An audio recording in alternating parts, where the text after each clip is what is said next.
What's that now? Water for hire. Best service. Let me carry your goods. I'm cheap. Peaches and pears.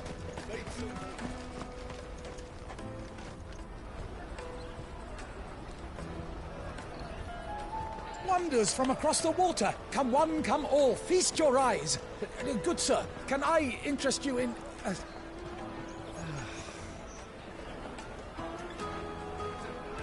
How much? For a measly crust of bread? You won't find any cheaper. Not nowadays. They are more than welcome to look.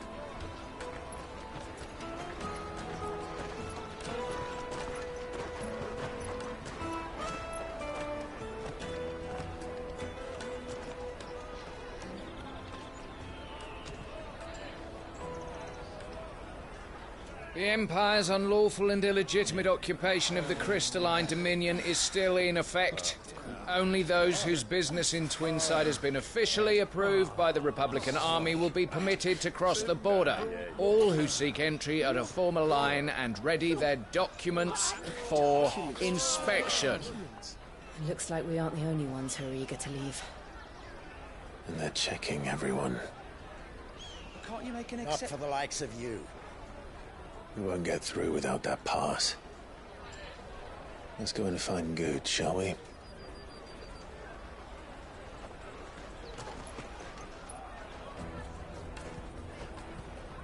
He must be around here somewhere. Peaches! They're sweet as nectar!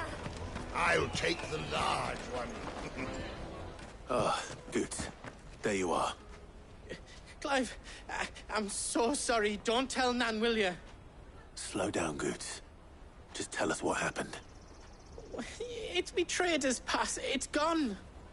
We cannot ride the caravan without it. We won't even be able to get through the flipping checkpoint. Do you remember when you last saw it? It was in my pocket a minute ago. Then a bairn bumped into me and... Yeah. You don't think that they might have nicked it, do you? It wouldn't surprise me. A busy market like this is prime territory for pickpockets. So, to get the pass back, we need to find this child. Where would we even start? I know where!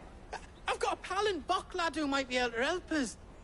No one knows more about what goes on round here than she does. Where do we find her? She's the owner of the Crimson Caravans, up that way.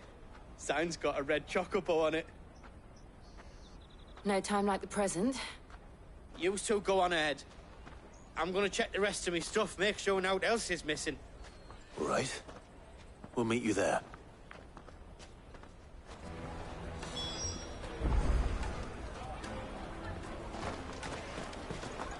Let's keep an eye out for this red chocobo, then. And the other on our purses. Next to the checkbook.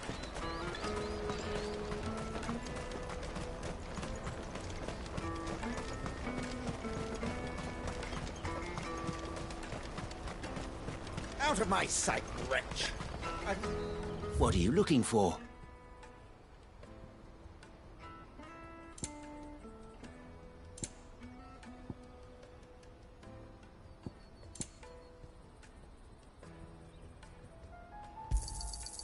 Many thanks. You've a discerning eye. Many thanks. You're welcome anytime.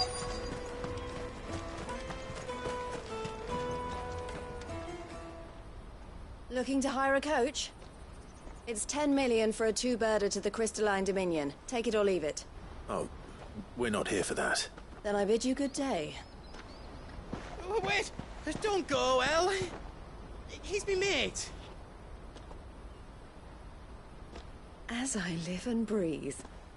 Goots, what are you doing back in Bocklad?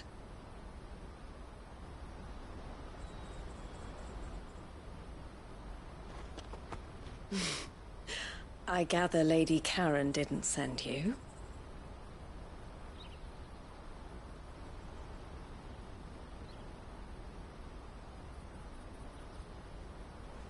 So what trouble have you got yourself into this time? It's me trader's pass. It got stolen. By a little bairn. Of all the... You're the size of a marble. Honestly. Ugh. Goots told us that you know the markets well.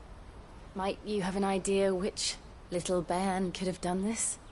We don't intend to punish them. We just need our pass back.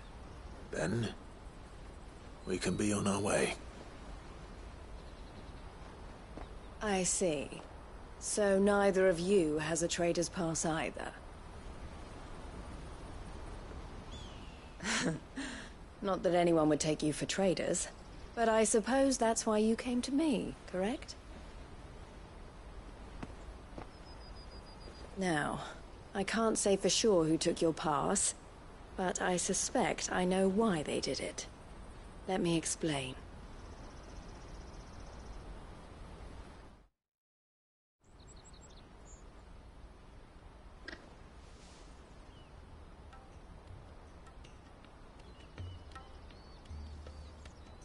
Ever since the Fist marched on the Dominion, the Republic has been clamping down on any commerce that might aid the Empire more than it does us.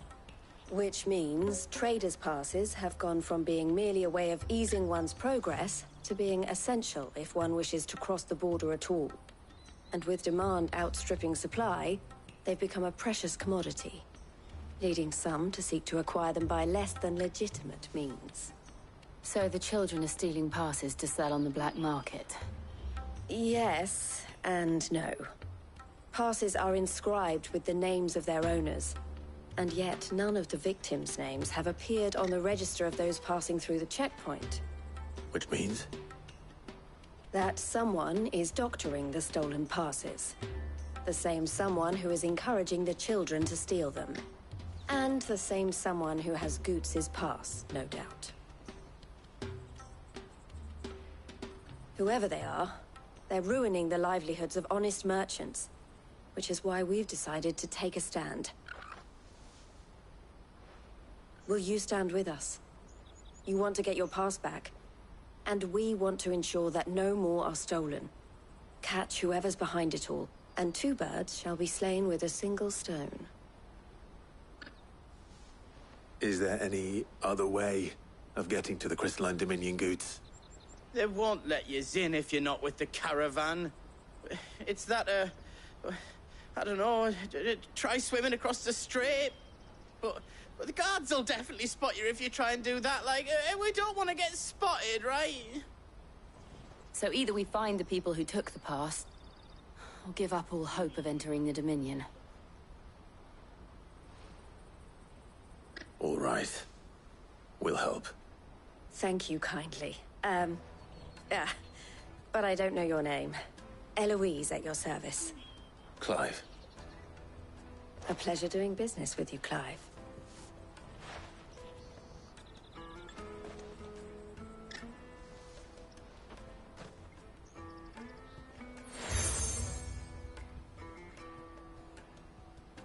The proprietor of the furniture makers by the coach stop is spearheading the search. Wear that, and he will know you for a friend. I suggest that you speak with him first. The furniture makers. Understood.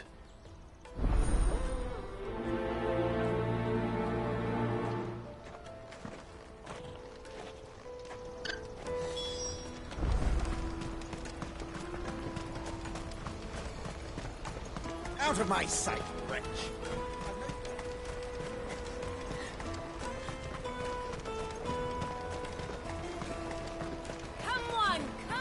Jug of snake spit for the road? Juicy pears! Slake your thumb! Are you the furniture maker? Looking for something in particular? Ah, Eloise collared you too, eh? Then I expect you want to know more. She told me you were leading the hunt for the pickpockets. What have you learned? For one, that they're targeting the traders carrying the biggest packs. Harder to watch your back, see? And less chance of the mark giving chase if they're spotted. Not that they'd be likely to catch them. Those imps know every inch of this warren like the backs of their hands. Their eyes must have lit up when they saw Goots. The fishmonger round by the gate's been trying to track down the children involved. You should go and have a word with her. Thank you. We will.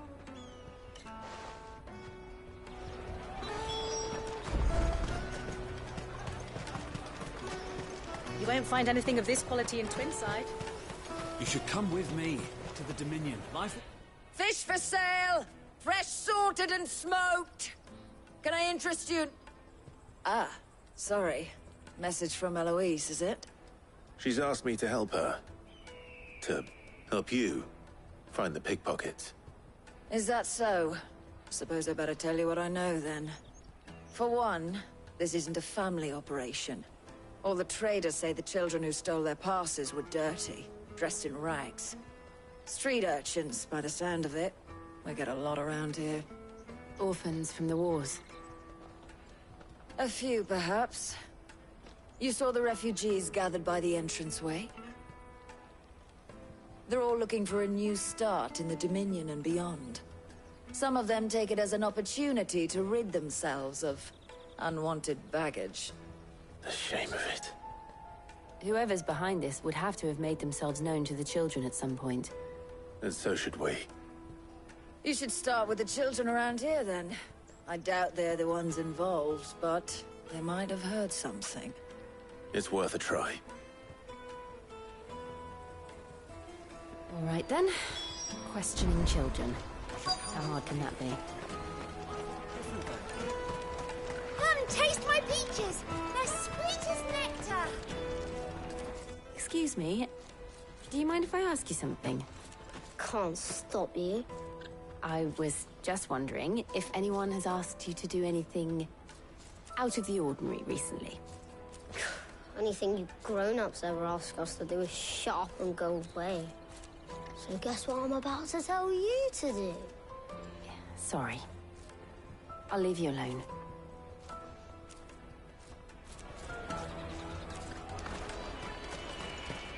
I'll take the large Finest one. earthenware from the Free Cities! All but unbreakable!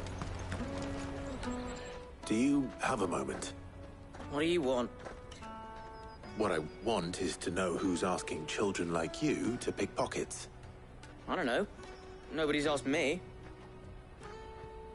What's picking pockets? Do you get paid for it?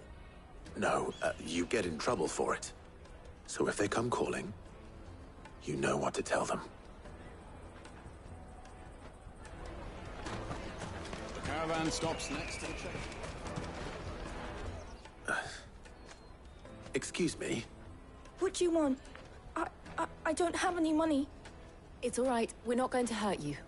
We just want to talk. What about? We've heard that some very bad people are making children like you steal from travelers. We need to know who's behind it so we can stop them. I don't know much about it, really. But my friend, Hansa, he said he got a job doing something dangerous. Sounds promising. We need to find him and ask. Do you know where your friend might be? He's usually by the tents outside town. Thank you. You've been very helpful.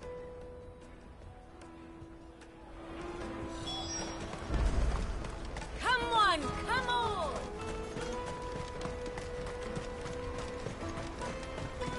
Peaches and pears.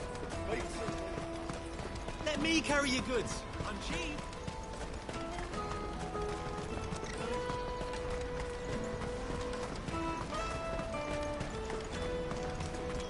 She must have meant the refugee camp. Let's hope he's still nearby. There are no crystals here. That big fat donkey was easy pickings. He wouldn't have noticed if we robbed his boots off him.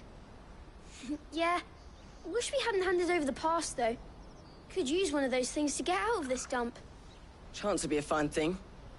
The moment they found out, they'd string us up by our guts. Would they now? Perhaps you'd like to introduce us to these charming characters. Shit, we're in trouble now. What do we do? You two get caught if you want. I'm off. Hunter, where are you going? So that was Hansa, eh? Jill, you watch these two. I'm going after him. All right.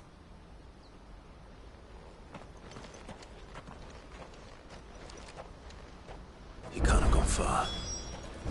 I need to find him before his employers do. Daddy, I'm hungry.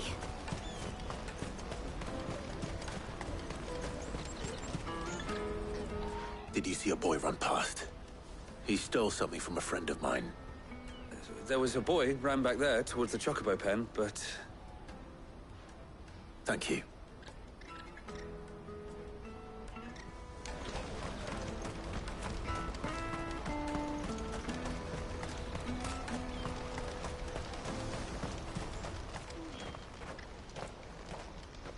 Oh, shit. Cornered.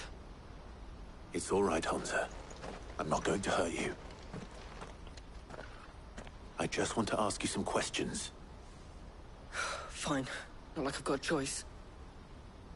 I'm looking for the people who are making you steal for them. Who are they? Called themselves the Carstones. They said they'd give me good gill if I did what they told me. I knew they were bad, but bread doesn't come for free. Didn't come at all half the time, before I started buzzing for them. You know, if I didn't do it, they'd just pick on someone else. Someone they could push around easier. Hansa. You found him then? Jill. Where are the other two? Eloise is watching over them. She sent Goots and I to look for you. You're... him! I haven't got your pass anymore, if that's what you're after. I gave it to the Carstones. Whatever you do to me, I can't get it back. Not that I go against them anyway. If it weren't for their gill, me and my mates would have starved.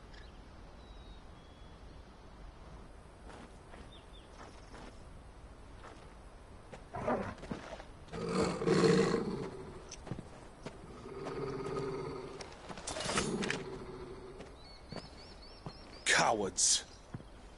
You will not force another child to do your bidding. Wait, we're not... Don't hurt him.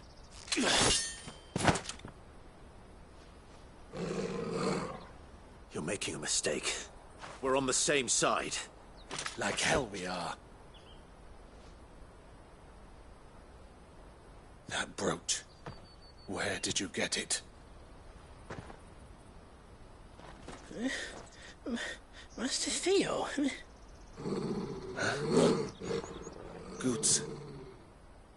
What are you doing with these people? Unless you're the ones my sister was talking about. Your sister?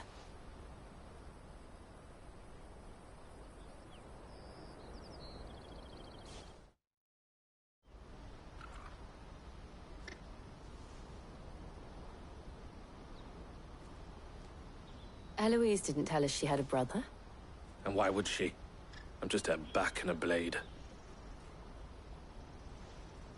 Theodore, at your service. Sorry about before. Theodore, what do you know of the cast stones? Vultures who have made Boklad their hunting ground. They prey on the desperate, stealing from those with gill and bullying those without it into joining their flock. I'd been looking into their activities in hope of sparing the refugees any further hardship. But it seems they've already stooped even lower than I'd feared. Hansa's a good lad. Don't blame him for what they've made him do. If he and his friends hadn't agreed to work for the stones, some other poor souls would have. On pain of death, most likely. Clive, was it? And my sisters asked you to help put an end to the pickpocketing. Then we all want the same thing.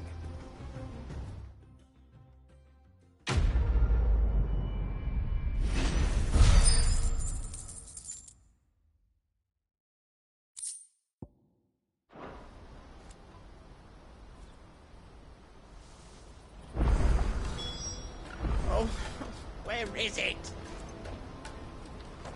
So, what's the plan? What else? We find the cast stones, and we crush them. You get your trader's pass back, and I make Boklad a safe place again. All right then. All right then. Hansa, where are they camped? Don't worry. They'll never know you told us. Couldn't if I wanted to. They always come to town to collect the passes. Meet us outside the gate. I tried following them once, but they spotted me halfway down the trail. Said they'd string me up. We'll try it this time. Which way were they going? Back down the road towards Lateney's Cleft. To Lateney's Cleft, then.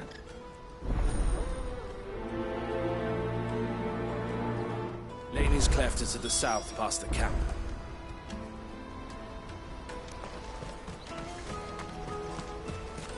No, you better not have scared any of my birds.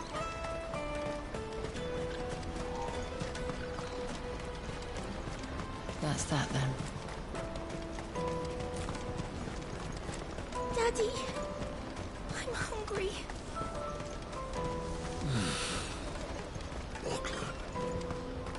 Finally. Come on. Fly, Ambrosia.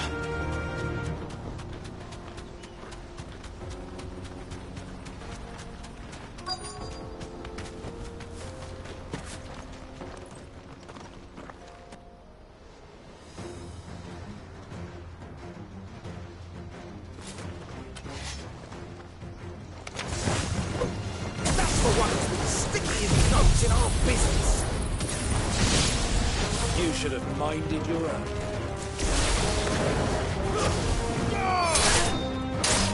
This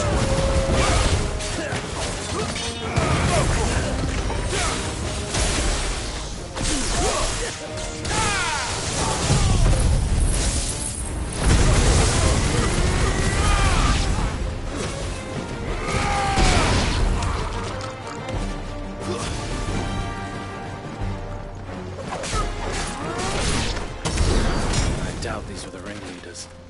But at least we know we're on the right track.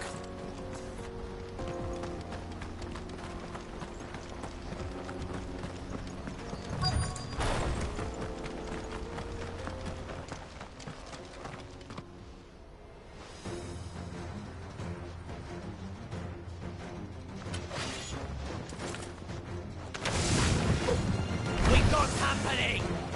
That's the luck.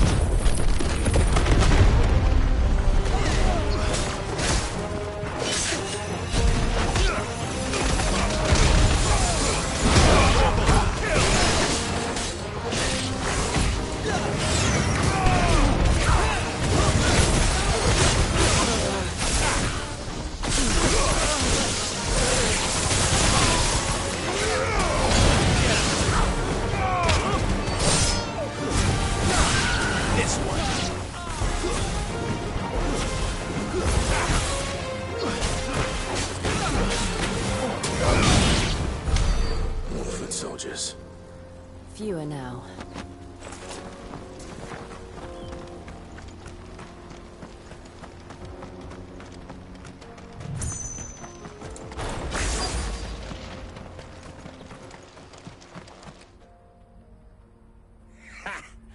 Not a bad haul today, eh? Aye.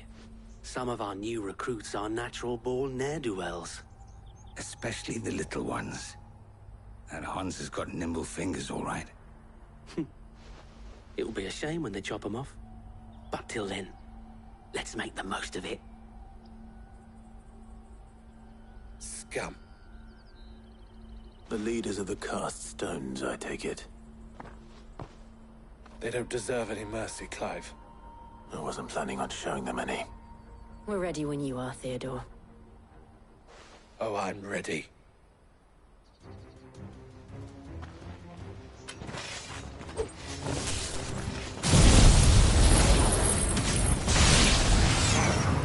That guard from Bockland! Kill him! Kill them all!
And they say crime doesn't pay. Gold chains, rings, purses. And traders' passes. Dozens of them. Have the names been changed? Not yet. I recognize some of them. No doubt Goots's is somewhere among them. Now I just need to sort through it all and return everything to the people it was taken from. We should go and give Eloise the good news. Can we leave things here in your hands, Theodore? Of course. Oh, and, be sure to tell her of the part I played, won't you? We'll be glad to.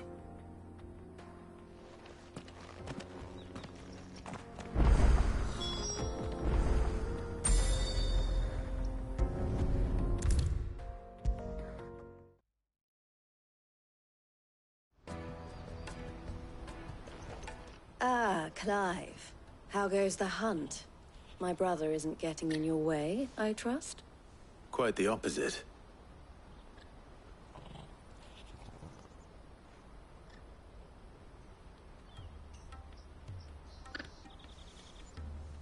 So it was the cast stones who were behind it all. Theo told me he'd been on their trail. And their demise solves 3 problems at a stroke. That of the pickpockets, the bandits pulling their strings, and the passes they were stealing. I only hope yours is among the items you recovered. Only time and Theo's return will tell. Speaking of whom, welcome home, dear brother. You are too kind, Eloise. Here, Clive. Goods' pass. Ask him to keep a closer eye on it from now on, would you? I will. Thank you. El, I've asked our boys to carry the rest of the goods back. Can I count on your help in sorting through it all? Of course. I'll make some space in the storeroom. I expect you'll soon be on your way then. But it wouldn't do to leave without introducing yourself properly. Would it now? Sid. Don't look so shocked. We're on the same side. I don't understand. As you now know all too well, we at the Crimson Caravans are always happy to help those in need. For a small fee, we will move anything that needs moving. Be that goods to market, or bearers away from it.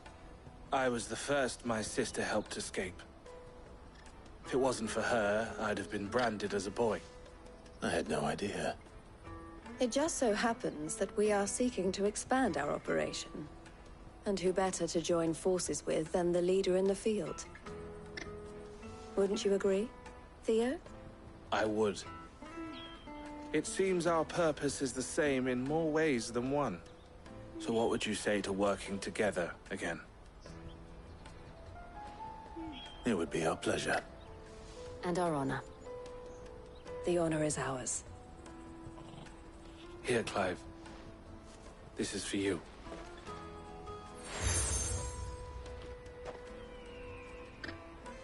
What is it? El has friends in high places, while I have associates in, lower ones. That mark is proof that you're a friend to us both.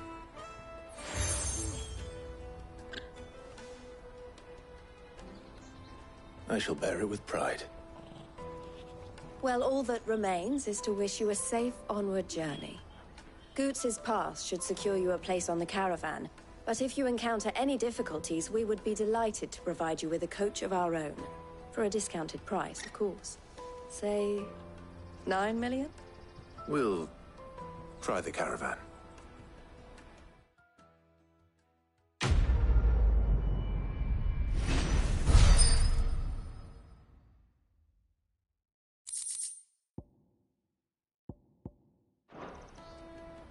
Right then. Let's get this back to Goots. And then it's on to the Dominion.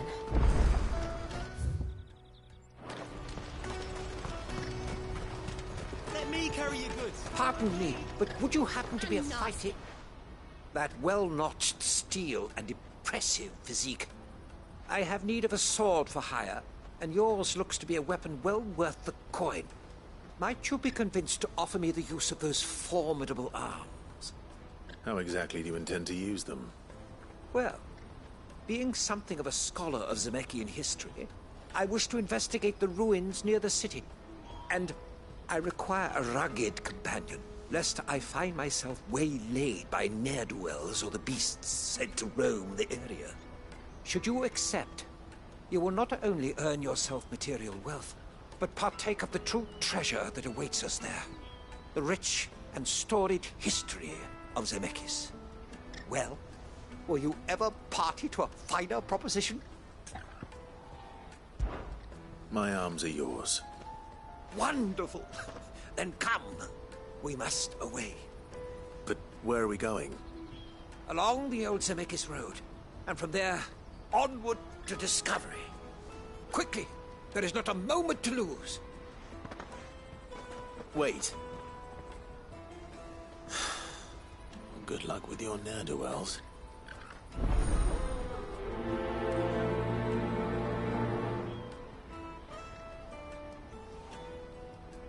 I better make sure he doesn't get himself killed. Water for hire. Best service at the best price. I see you've been of some assistance to Eloise. Perhaps you can extend me the same kindness? Perhaps. What would I be doing? Finding someone. You see, I've been having trouble with thieves, and despite the many pains I've taken, I can't stop them from rummaging through my packs. I was griping about my lot to a friend of mine a few days back, and he offered to track the culprits down. Now, Joseph's a sellsword, and a good one at that. But he's been gone days, and I'm beginning to fear the worst. Any idea where his search for the thieves might have taken him? The old Zemeckis Road, perhaps? He doubted they would be fool enough to linger here in Boklad. Joseph's lived a hard life. Made him grey long before his time. I just pray he hasn't been killed over a few sacks of grain. I can't imagine there are too many grey-haired sellswords around. Hopefully someone will have seen him.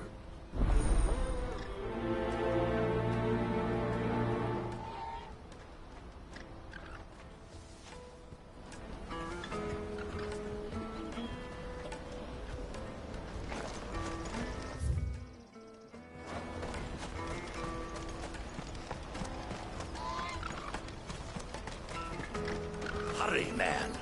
I must leave for the Dominion. Bloody crews and caravans, scooping up all the best customers. Leave some for the rest of us.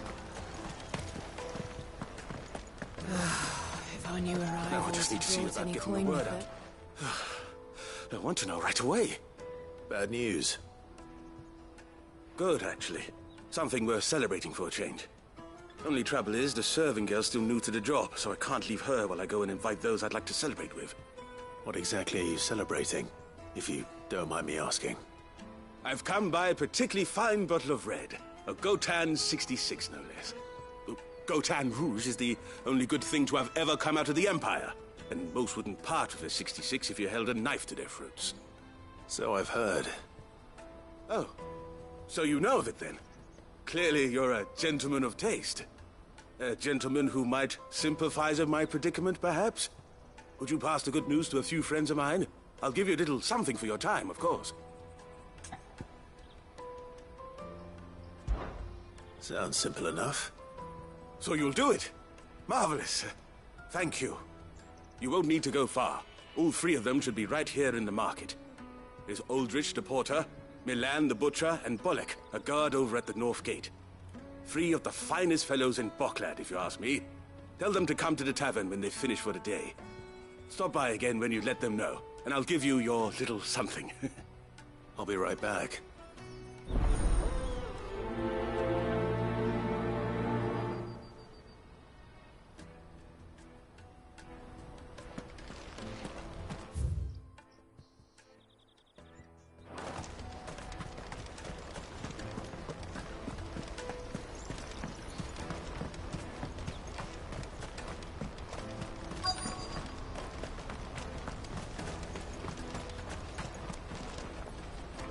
I've been asked to find Aldrich, the porter.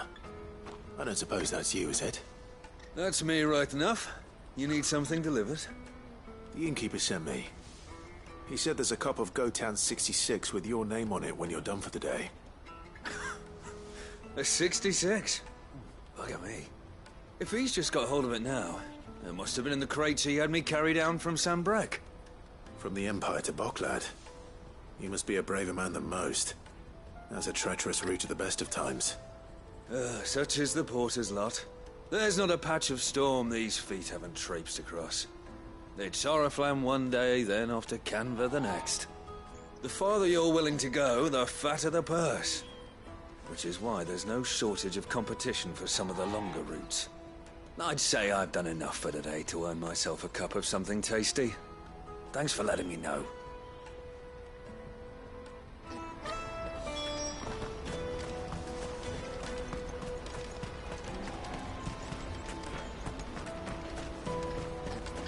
That's that then.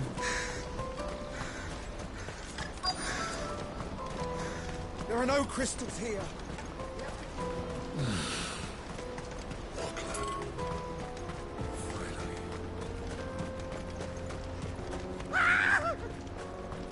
Why am I not surprised? You'll hand over your coin.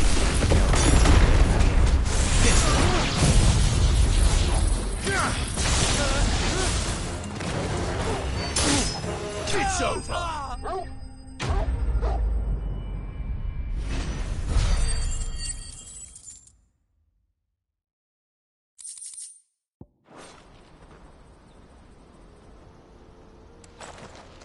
Are you hurt? Happily not, good sir. Thanks to your timely intervention. More importantly, we have arrived.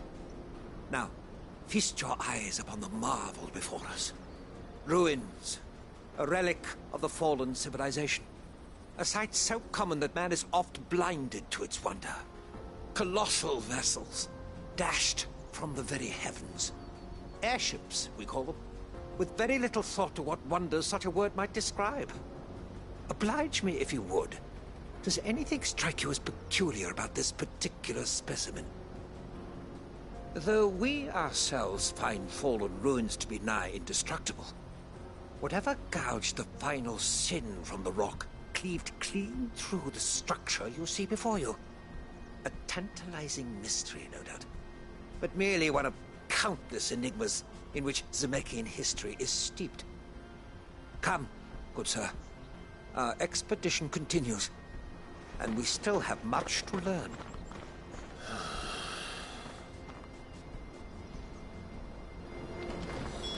He's passionate. I'll give him that.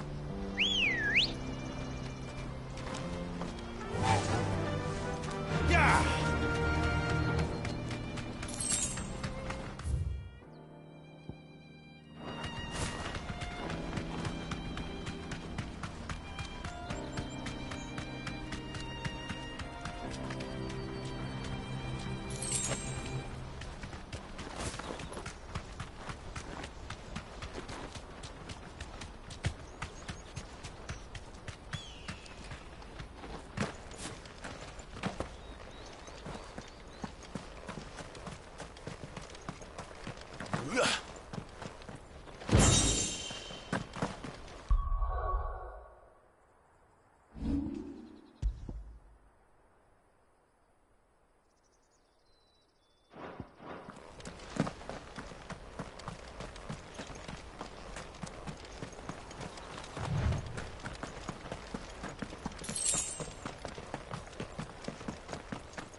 Bet you're all ready.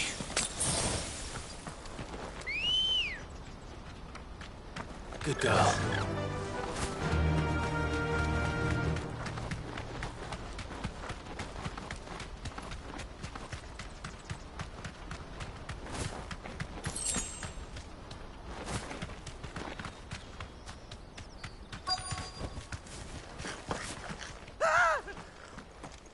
Not again.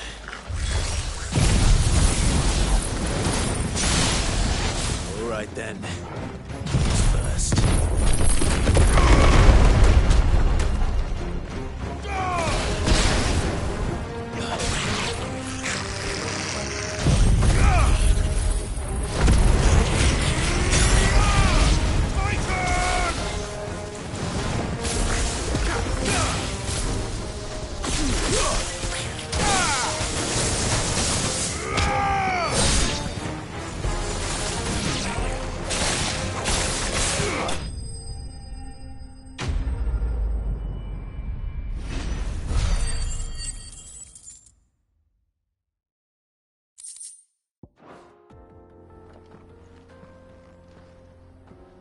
You're going to get yourself killed.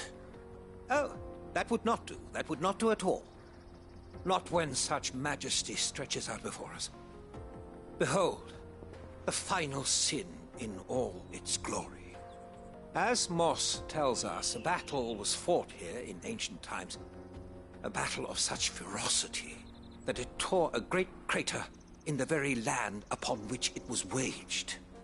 In reaching for their holy sanctum, did man enrage the gods, and great was the vengeance that was rained down upon him. Alas, the full truth of the matter is lost to time, though I live in hope that I might see it discovered. But we must not dwell upon such things. There is more yet to see. Onward! History awaits!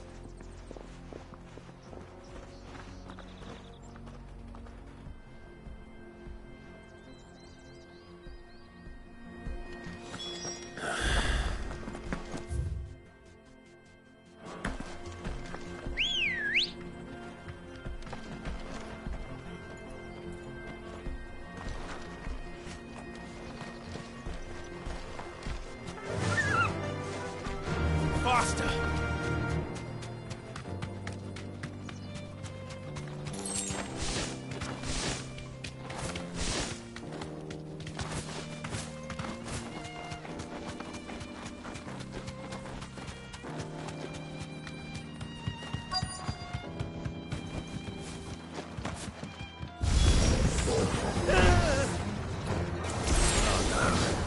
He's really got himself into trouble this time.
Still in one piece?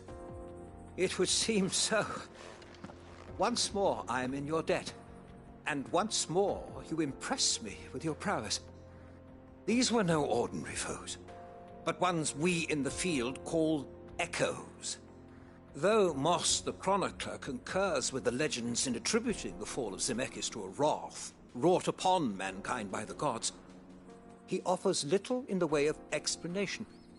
Could the ruins we see before us here, in all their elaborate beauty, perhaps suggest an answer?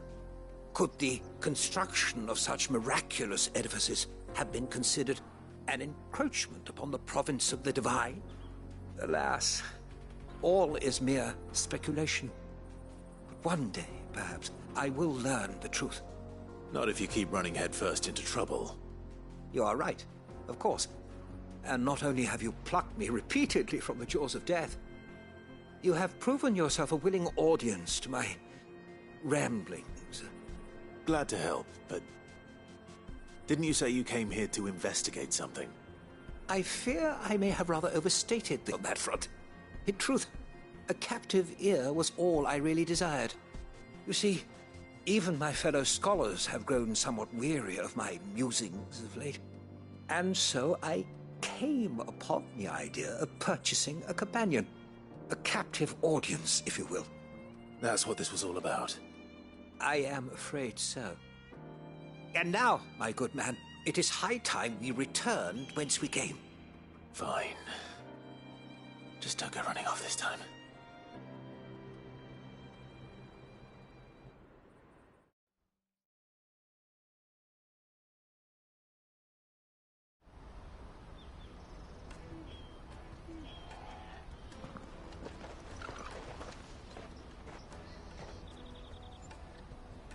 And so ends a delightful day. Here, your reward for humoring my selfish whims, plus a little extra for the trouble I have put you to.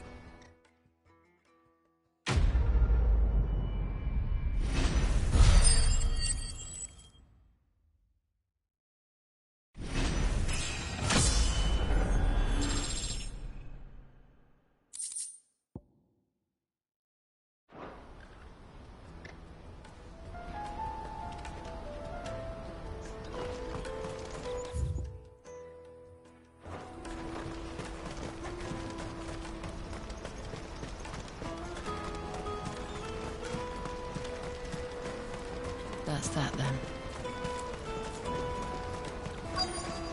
Daddy, I'm hungry. What do you want? I've no coin on me. Just information. Has a sellsword passed through here? Grey hair.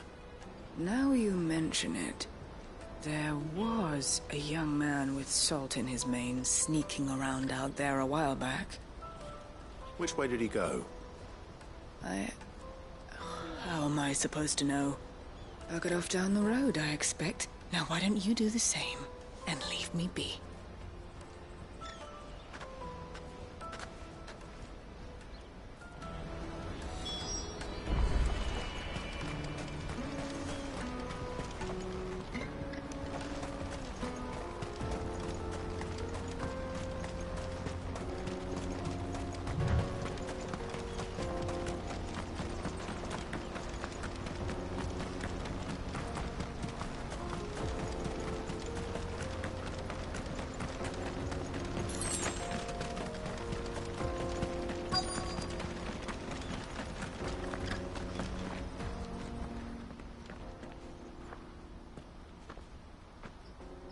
We don't want any trouble. Neither do I. I'm looking for someone. A grey-haired mercenary. Well, we haven't seen him. Yes, we have. We saw him climbing up the rocks. And those ones, over there. Maybe he found his thieves. Mum won't let me near them. She said there's goblins up there, and that they eat little boys for dinner. Shush now. You've said quite enough already. I only told him what you said. I'd listen to your mother if I were you.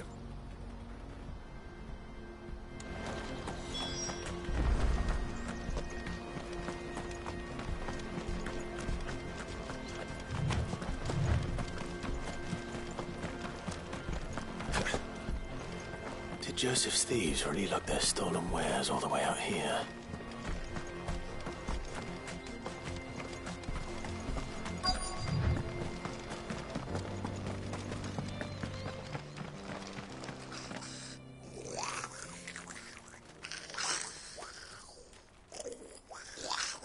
I think we've found our thieves. They don't look happy to see me.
Let's get this over with. Stop! Don't kill him, he's just protecting his home. Joseph? So the boy was right. I don't know you. Your porter friend sent me to find you. She was worried you might have got yourself killed. Have I been gone that long? Wasn't hard finding the thieves. The problem was knowing what to do with them when I did. I take it things are more complicated than they appear.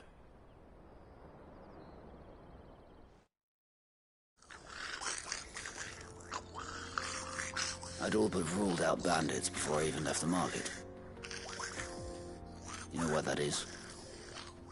Because our thieves had no interest in gold or gems, or anything they couldn't eat for that matter. Add to that the rumors of goblins in the area, and the mystery practically solved itself. I soon found their cozy little homestead and all the missing food. I launched myself at them, full of righteous fury, but their leader was the only one who moved to meet me. The others, they huddled around that food, ready to die protecting it. They stole because it was that or starvation. I've been there myself, back when times were hard. So you spared them? And earned their trust into the bargain by the look of it. These goblins aren't native to the area. They don't know how to survive such barren lands, so I've been teaching them. And once they've learned to hunt and forage, they won't be fool enough to risk their necks in Boklad. I'm impressed. I didn't know goblins could be reasoned with. Do me a favor. Let the porter know I'm safe. I'll head back to the market once my work here is done. Oh, and don't mention the goblins. I don't want people coming here brandishing pitchforks. Not now this lot have sworn off thieving. Your secret's safe with me. I appreciate it. Thank you.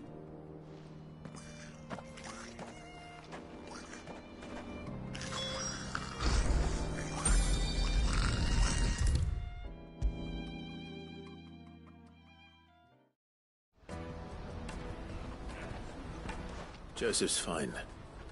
He'll be back once he's tied up a few loose ends. That's a weight off my shoulders. He certainly knows his business. He found your thieves all right.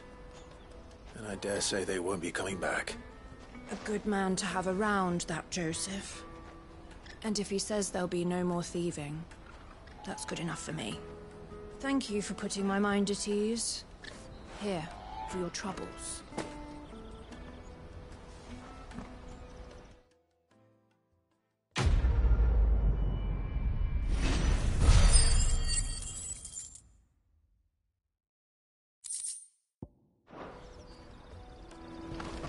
Porter for hire.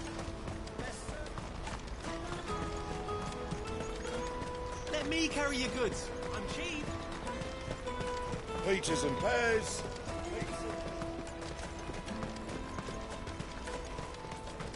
Come on, come on! Caravan stops next to the checkpoint. Are you Milan, the butcher? That's me. What can I do for you? The innkeeper's just had a special delivery. He thought you might like to join him for a cup of wine after you pack up for the day. He knows me only too well. And I've got a ham here that will go handsomely with a nice drop. Wine and ham to spare. Boklad clearly isn't suffering then. Comes with being the place everyone has to pass through to get to everywhere else. Those who travel the Crystal Road bring all manner of goods with them. We get meat from San Brec, herbs from Rosaria. Why, sometimes we even see curiosities from across the Narrow. My old man knew what he was about when he set up shop here all those years ago. Anyway, thanks for the good news. Oh, you know what? Maybe I'll shut up shop early. Wouldn't want to keep our friend waiting.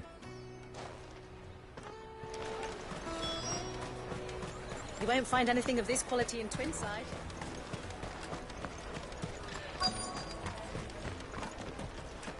Let us through! I'm looking for Bolek. I was told he'd be guarding the gate. Well, you found him. You're not here to enlist, I take it? The innkeeper sent me.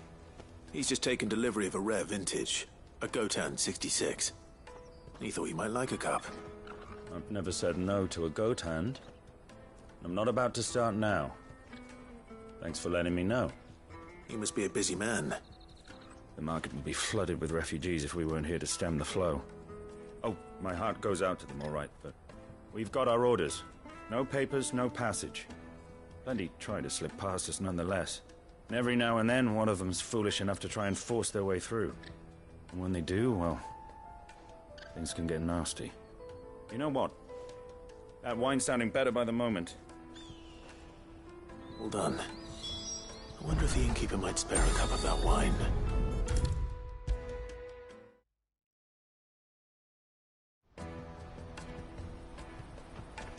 I spoke to your friends. They'll be along soon. That's fantastic news. Thank you kindly. It's been a while since we all sat down together. And the way I see it, that wine is as much theirs as it is my own. How so? Well, I wouldn't be serving anything but slops without Aldrich to go and fetch the good stuff for me. And then there's Milan, who always sends customers my way. And Bolek, an even-handed keeper of the peace, if ever there was one. Those three are the backbone of Boklad. Lose any one of them, and the market would soon fall apart. And without the market, I wouldn't have a single customer. I'd say that's worth a bottle of 66, wouldn't you? And more besides. Everyone needs a shoulder to lean on. Be they world-weary innkeepers or brooding swordsmen. Right, I'd better prepare for my guest's arrival. I hear you had me carrying a bottle of Gotan 66. If I'd have known, I would have sold the thing and lived like a lord. I'll settle for a cup, though, if you're in a sharing mood. A Gotan 66. Just as well I had something special of my own set aside. A bottle between the four of us might not be enough to drown our sorrows, but it can't hurt. Here they are, the three pillars of Boklad. Sit yourselves down, gentlemen.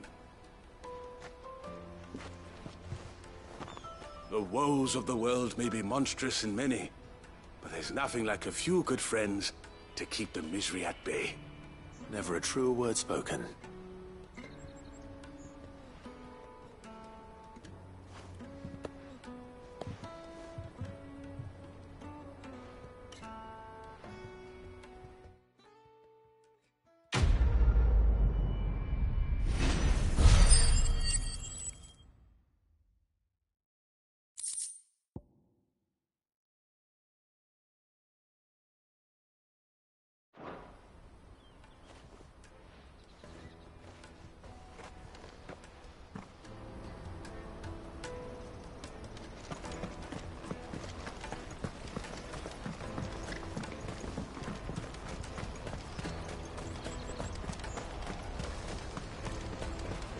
Out of my sight, wretch!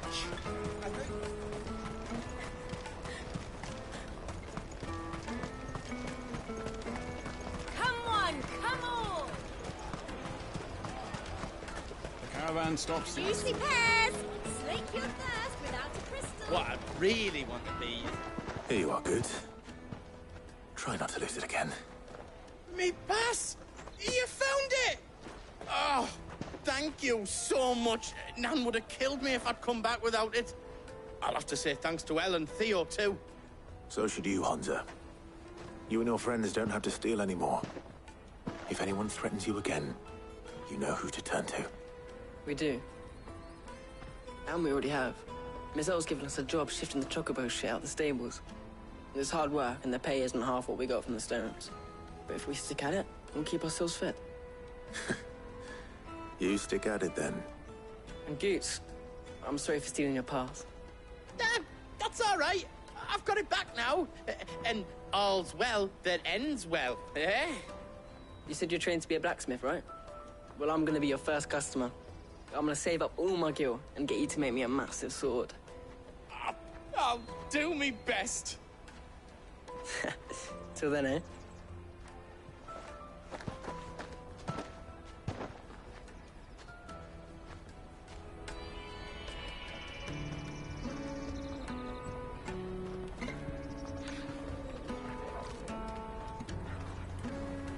All right. We have a place on the wagon.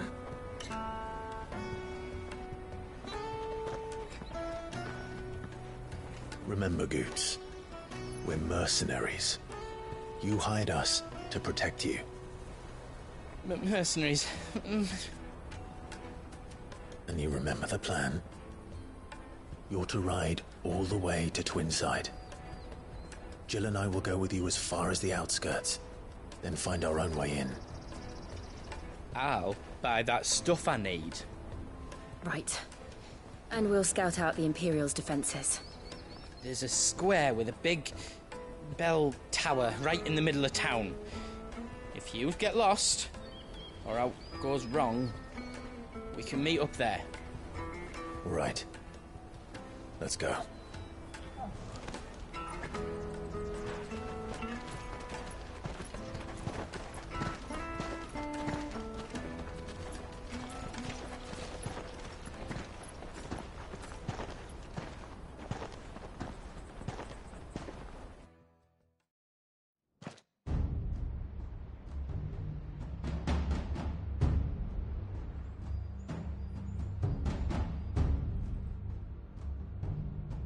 I see.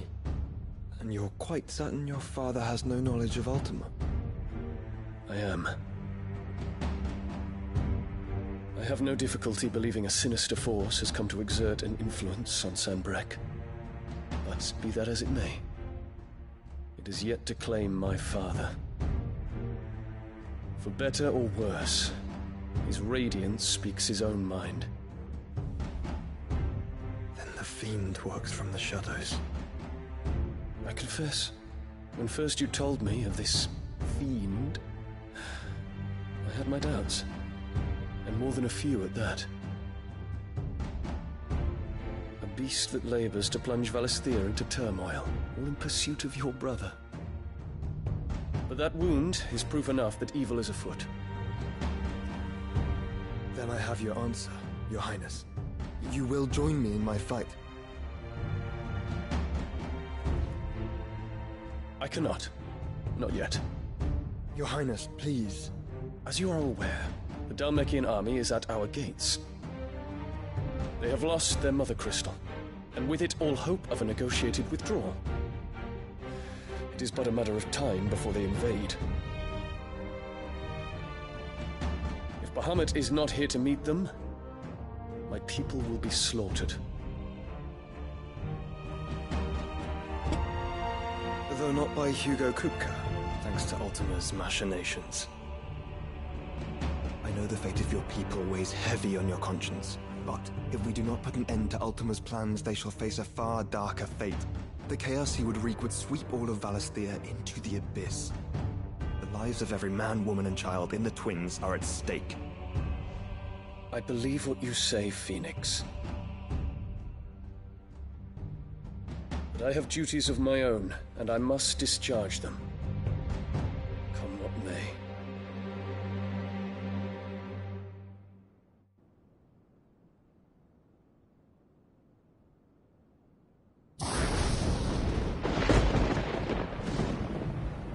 What do you know of my blood?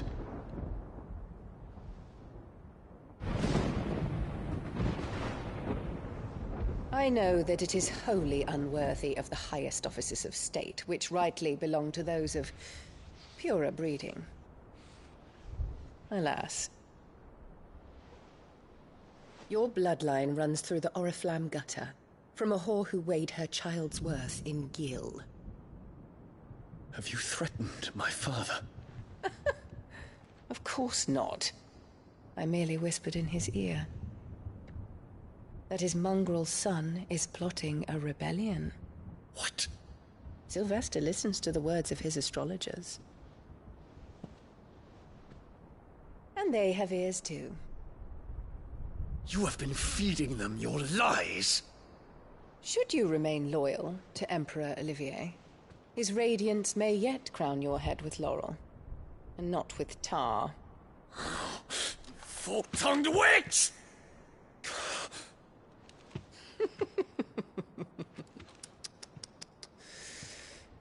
In consideration of your long years of service to the Empire, I shall forgive this uncharacteristic rudeness. Now hurry and make ready, Your Imperial Highness. Emperor Olivier expects much of you, Dion. Or should I say, of Bahamut. May your fire reduce his enemies to ash, till all of Valisthea bows to its rightful ruler.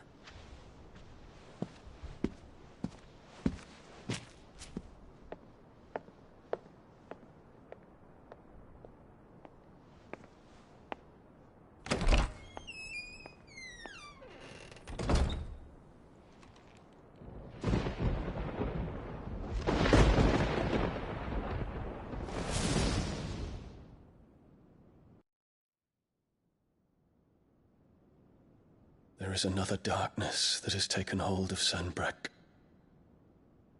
And until its grip is released, the flames of war shall spread ever wider, just as Ultima wishes. Forgive me. My family has caused you much grief. You are not her keeper, Phoenix. This is a matter for the Imperial household now, and as a member of that household, it falls to me to resolve it. At such time as that is done, what strength I have shall be yours.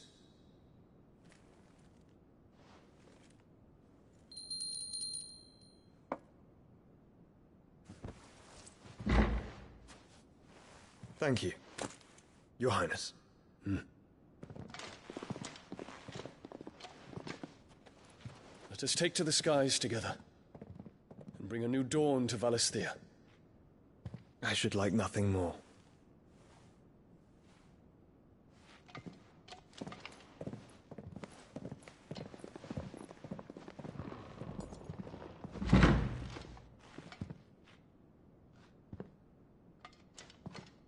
Terence. My prince. Tell me true. Do you believe what I'm about to do is wrong?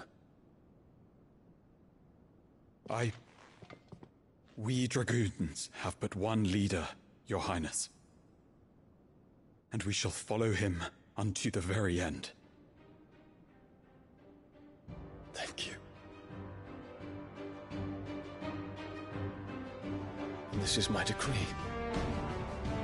For their crimes against the crown, the traitorous Annabella and her usurping son shall be put to death, and the Empire restored.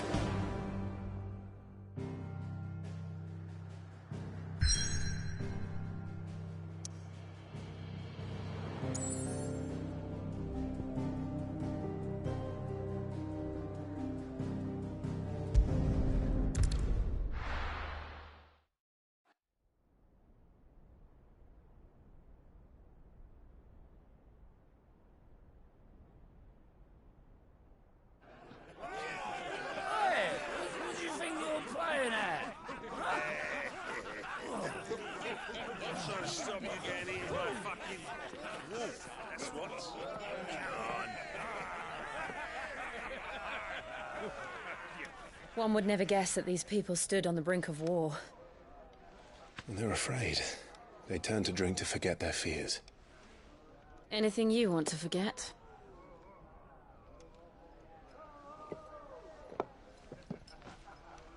The harbor is empty, and half the market stalls too. The city may seem peaceful on the surface, but it's balanced on a knife edge.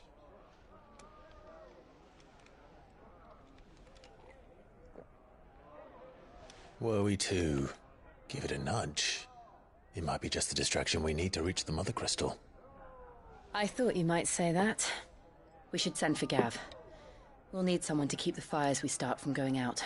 And we can busy ourselves scheming until he gets here. I'll send a Stolas then.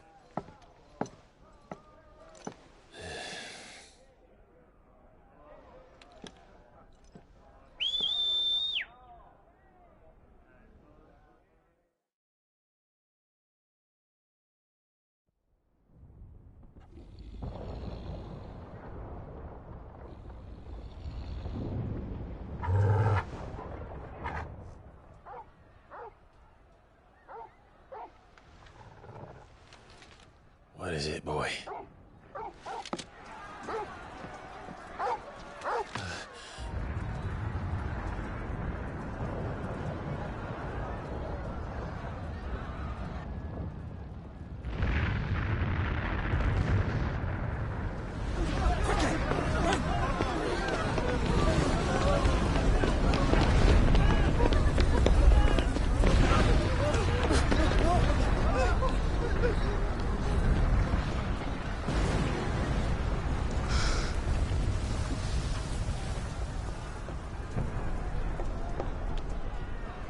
What's happening?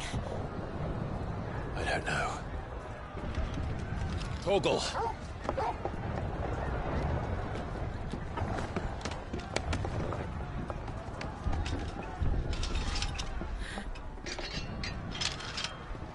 This way.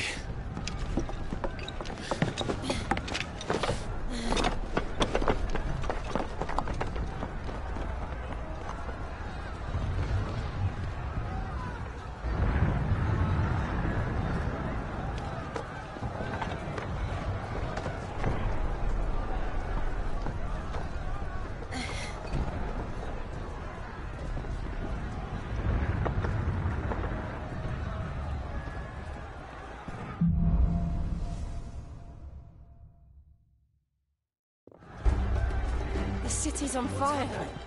I'm sure Goots is fine. He'll be making for the square. The one with the bell tower. In the middle of town, right?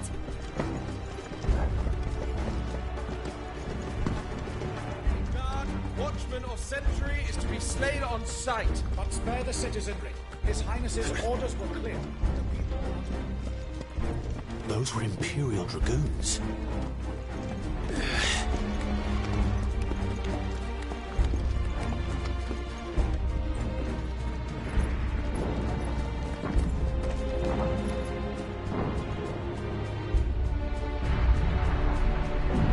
What in the hell is going on?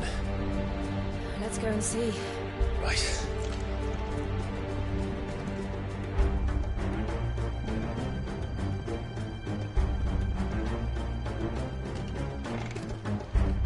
But first we find Goots.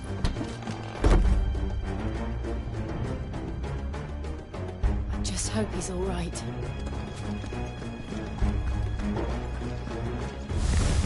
You there! We have to.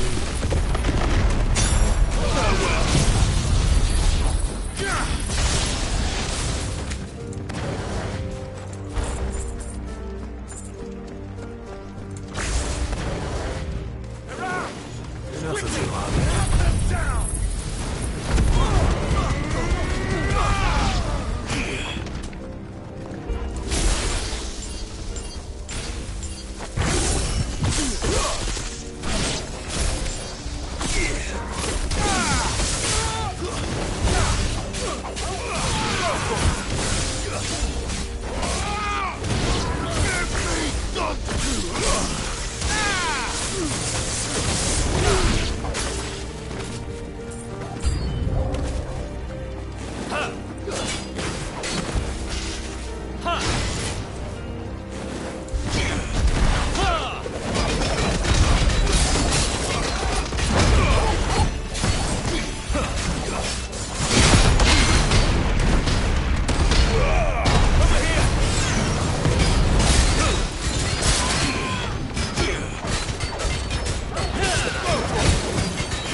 be glad to fall into a sewer.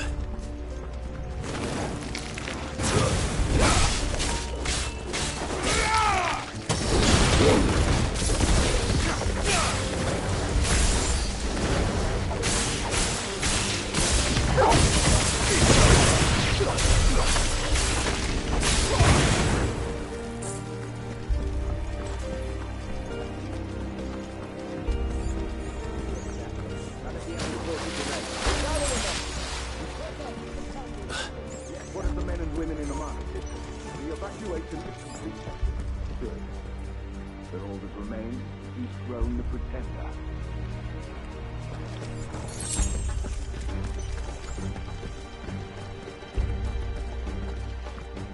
There it is. The bell tower. Right. Let's go.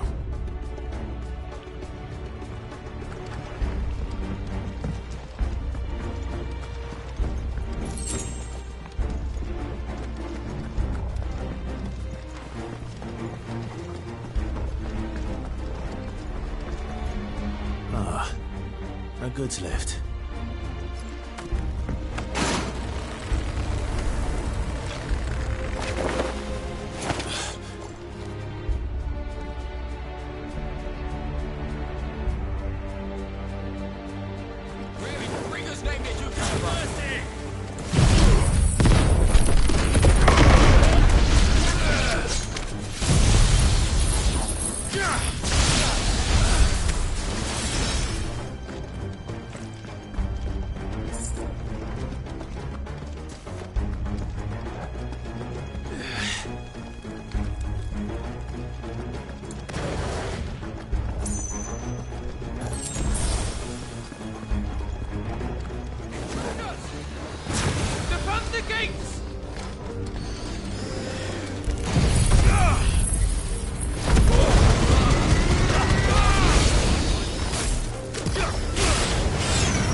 Can you see him anywhere?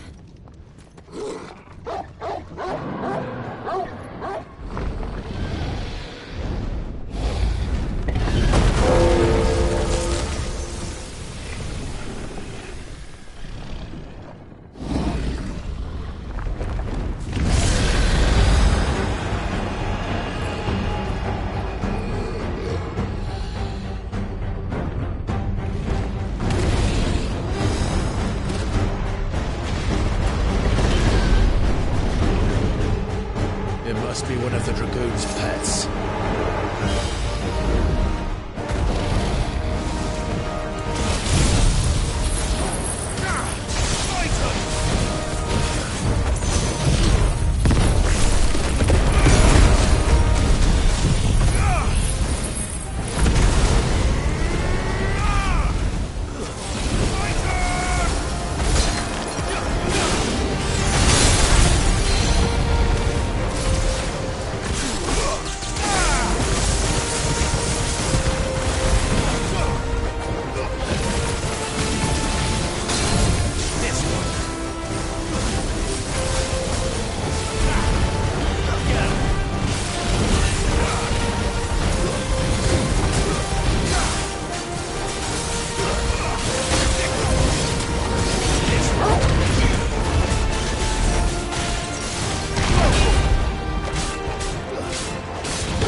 Over here, Clive!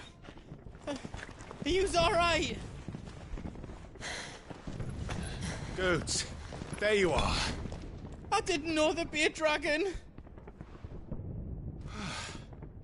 All right. Let's get out of here. Oh! What now? Is that Mother Crystal's heart? What the hell is it doing up there?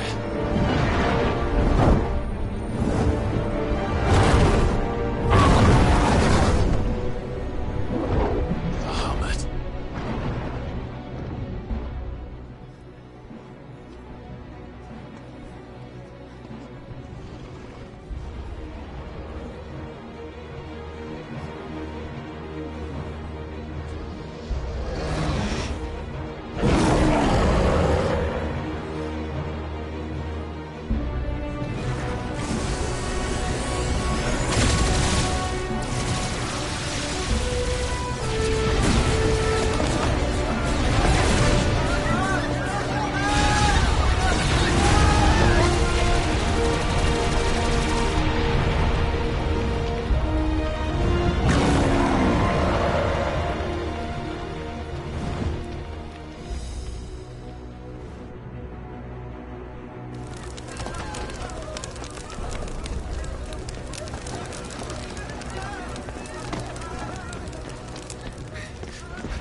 Your Highness, don't do this.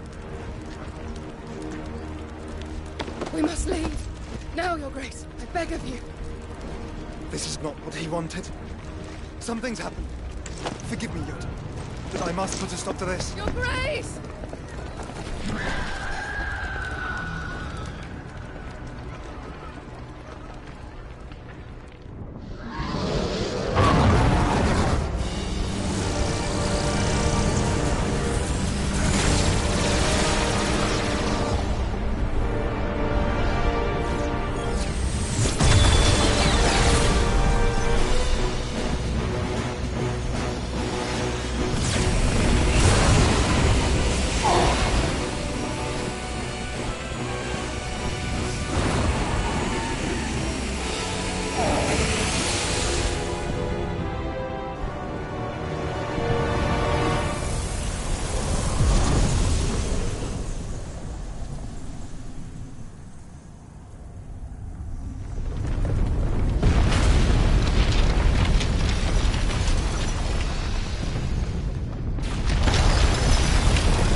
So, what do we do now then?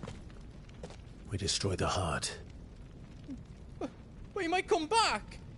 As soon as the flames die down, the Imperials and the Dalmex will move in. This may be our only chance. And Bahamut has gone for now. You should get as far away as you can, Goots.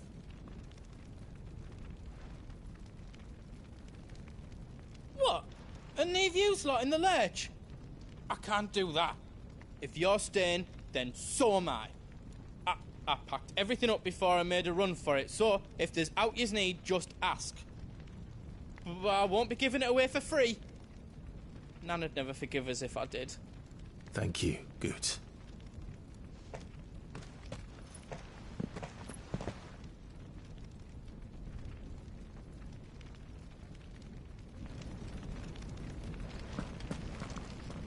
Just let me get me stuff out. Welcome to Goots's Toll.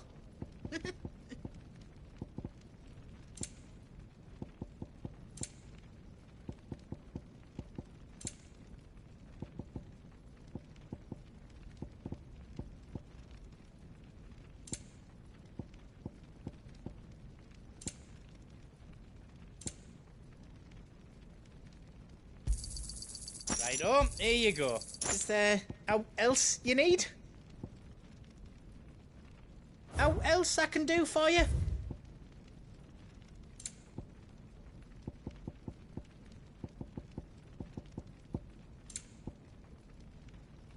You don't want me to make yours out else? Drake's tail is right there, Clive. It's time to free Storm from the Crystal's curse.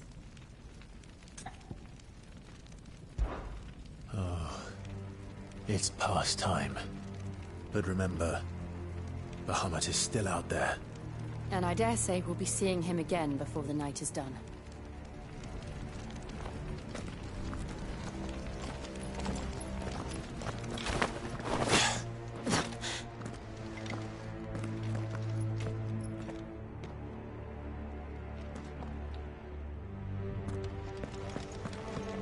No more roads.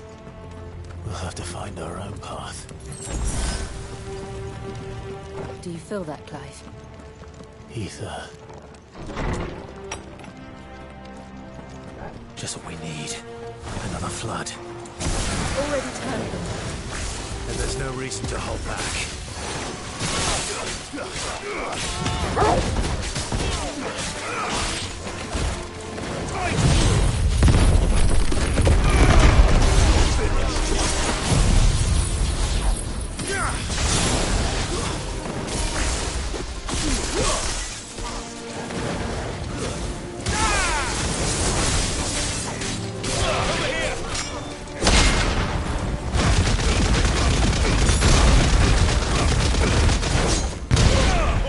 Kill!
too dangerous. Fuck. Hold on, Joshua. I'm coming!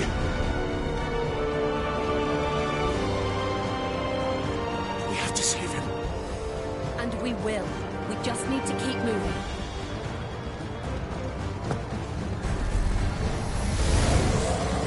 Come again. Not now.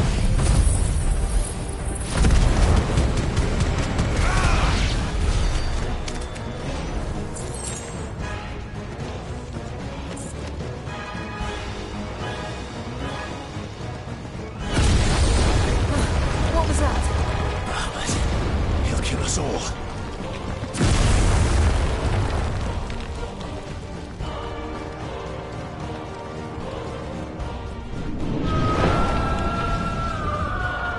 There he is.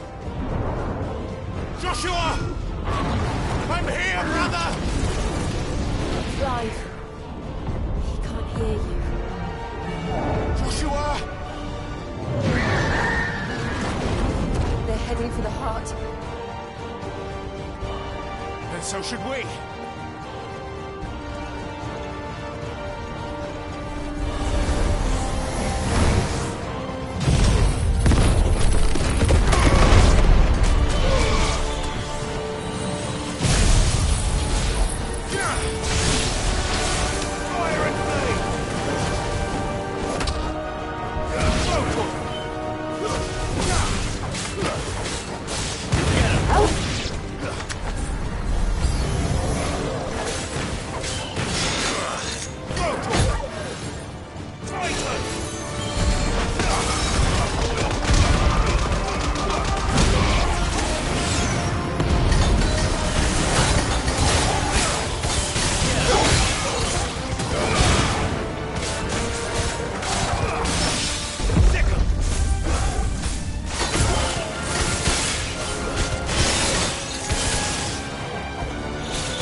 Empire still standing?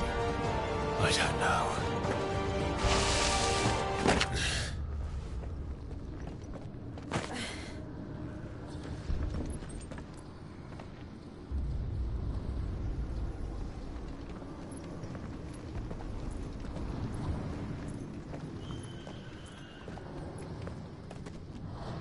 He'll be all right, Clive. He's a survivor. We're getting close.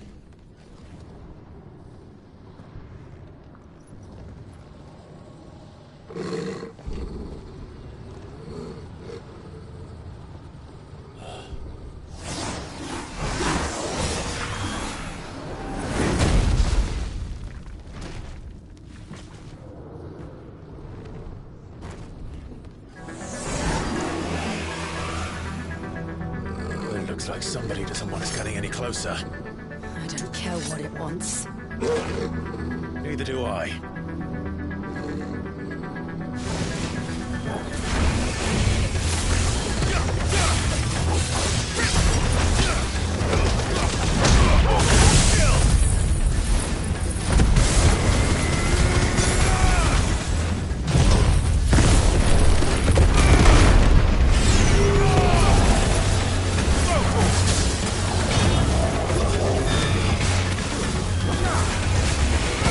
Get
These beasts... they're getting stronger. We can think about them later. Right now, there's only one thing we need to focus on. The heart.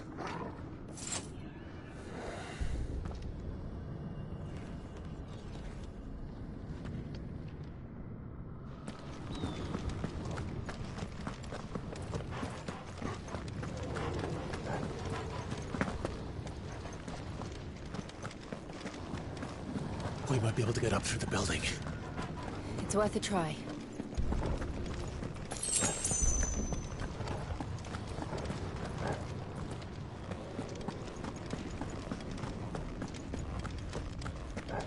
Quiet. There's someone up there.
Is someone there?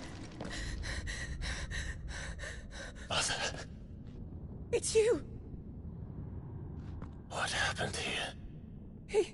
He tried to take him from me. Oh, my boy. My darling boy. Is this the child you made with the Emperor? Why, Mother? Why did you betray us all? You have no right!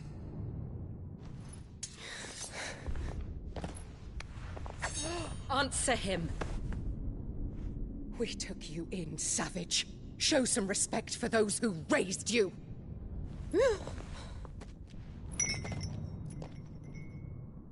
Honorable Elwyn, always thinking of his precious homeland. But what worth is a homeland in a world beset by the Blight? Father did not seek to protect his country. He sought to protect his people. A leader's duty is not to protect his people. It is to protect the source of his sovereignty. The noble blood that runs in his family's veins. So long as this bloodline remains unbroken, what does it matter if a nation falls? One can always found another. Unlike him, I did my duty. I preserved my line. I bore a son of the noblest blood, to whom the whole world might kneel. That is why I gave Rosaria to Sambrek, that I might join my line with the Lesages and birth a savior of this benighted land, blessed by both Bahamut and the Phoenix! You sold your country for a child. Why did he need another? You had Joshua. I had nothing.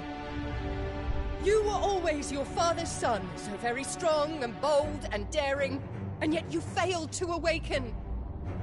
Would that Joshua had been granted 1/10 of your strength? Oh! How the nobles laughed that Elwyn's firstborn was surely the son of a concubine, and my own, not long for this world. The shame of it! The shame of being slandered by one's inferiors! How could you ever know how that feels? It should have been you! Why didn't the Phoenix choose you? Joshua's every waking moment was spent trying to shoulder the burden that you and the Phoenix and the Duchy foisted on him. That's why I became his shield. To help bear the weight. But what did you do? You betrayed your own blood and surrendered your son to his fate! Joshua. My darling boy. I never meant to hurt him. The soldiers' orders were clear. He was to be spared. Why did you survive when the only one I truly cared for died? What? Have you not looked out of the window? Joshua is here! The Phoenix lives on! He's battling Bahamut as we speak!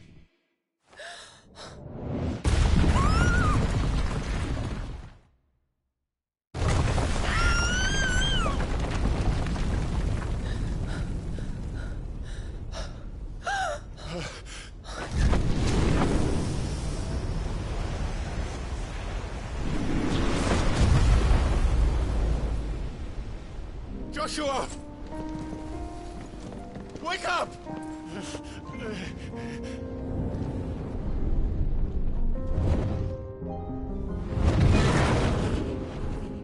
I am a shield of Rosaria.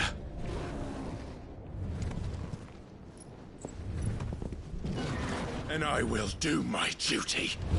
What are you...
nothing but fear.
Thank the Founder!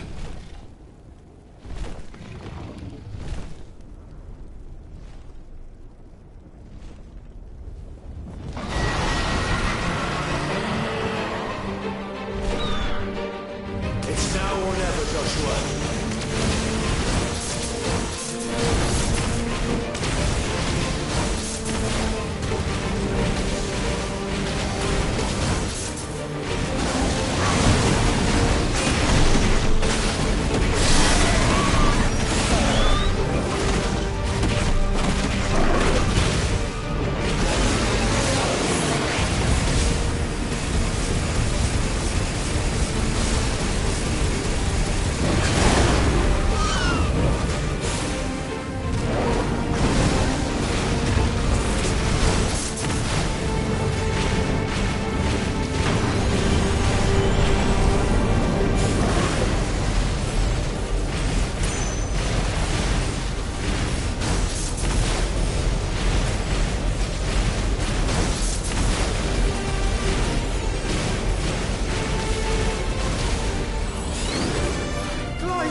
What now?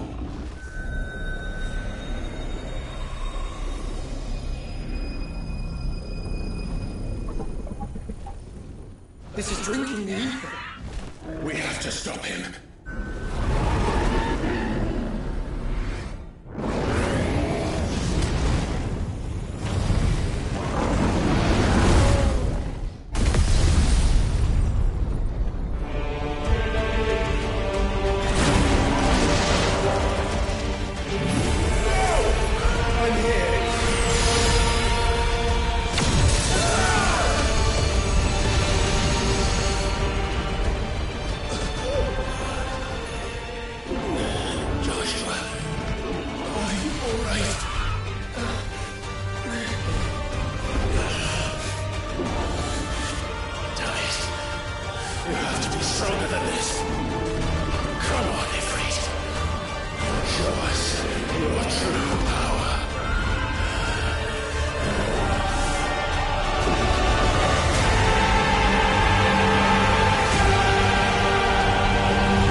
Joshua!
Joshua! Clive!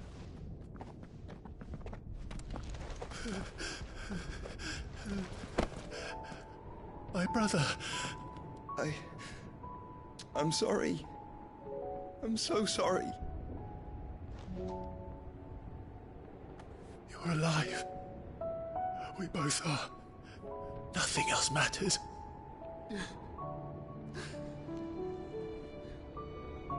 I never dared hope that I would see this day.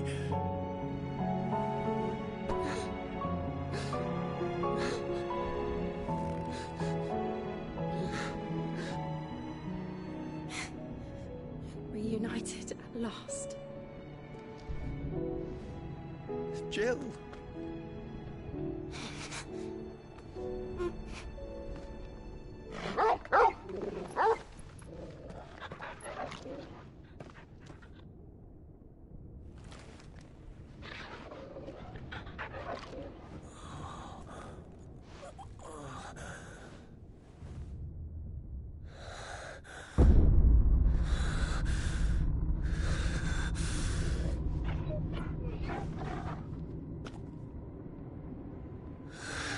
This is for my father!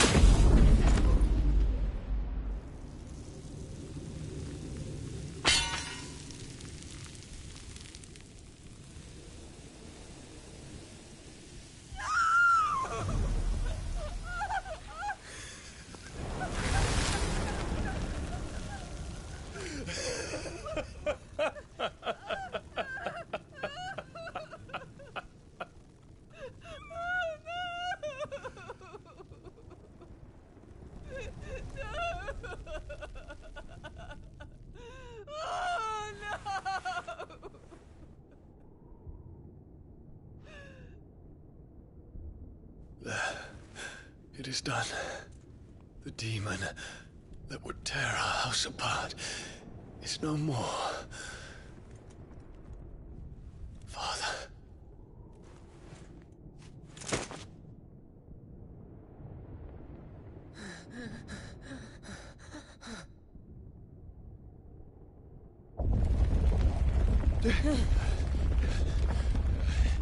The Mother Crystal. It's collapsing. Right. We need to leave. No. Wait.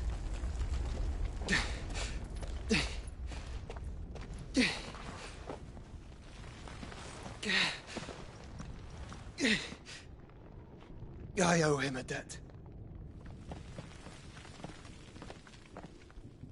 Fine.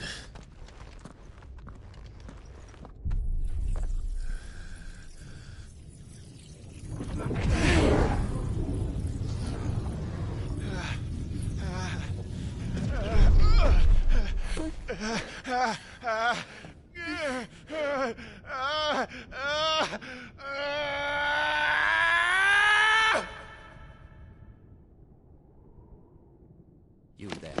Tell me what section. Don't reinforce will be found. What is our situation? Report, Captain. It could be the fires of Spread. Can nothing be done to call them off? I regret not, Your Radiance. The Dragoons answer to none but His Imperial Highness. The Council is powerless to intervene. We're hearing reports of rebel Madness is this, Dion. throughout the neighboring districts. Focus all efforts on extinguishing the fires around the capital. The city can wait.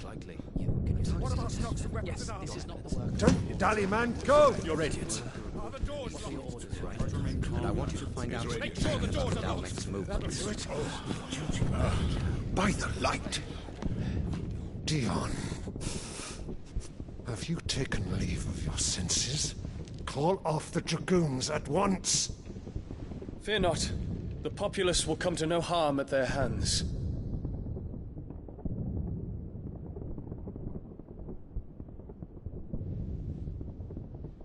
I am here to save you, Father. Save me? A creeping darkness hides in the heart of Sanbrek. It stems from your wife, the traitorous Annabella.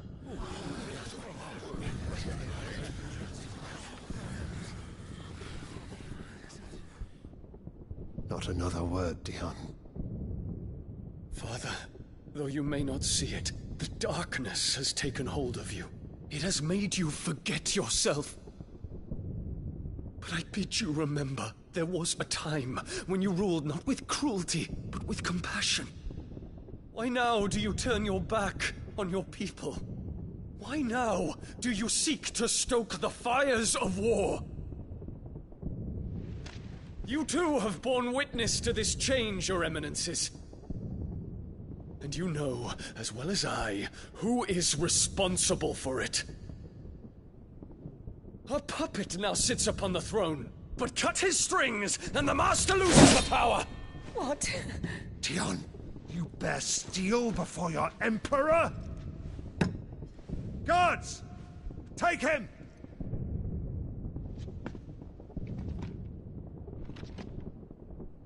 For every citizen who falls, another can be bred. For every home that burns, another can be built. Those were your words.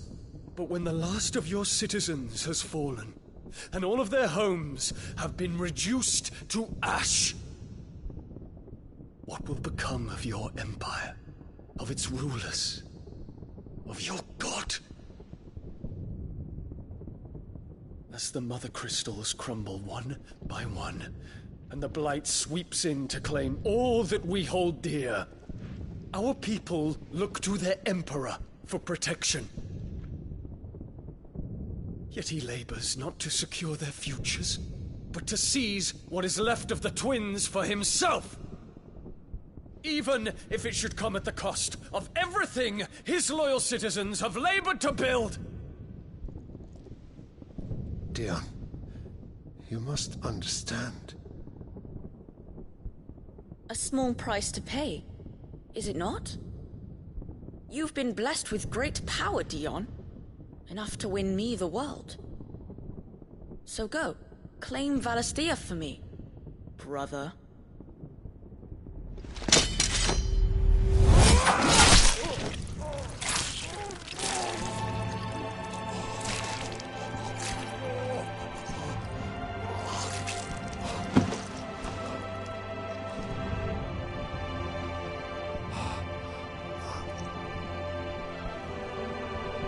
Dion.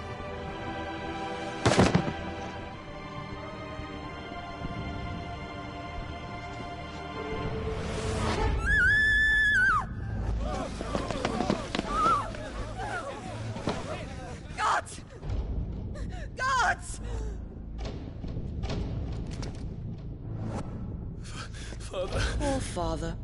How he doted on his children. That he would die to protect me was plain. It was but a matter of when. You planned this? You did well to endure so long. But you broke in the end, as I knew you would. And now Muthos approaches. Put him to the proof. I would see if he breaks. Go, Bahamut. Kinslayer.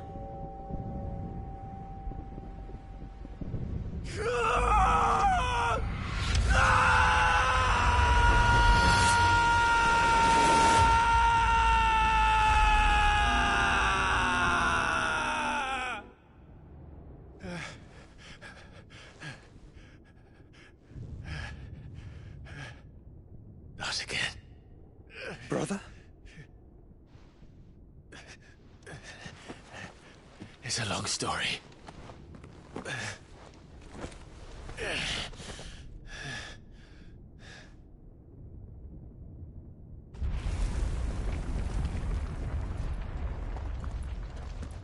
You cannot stay here, Mother. Come. Take my hand.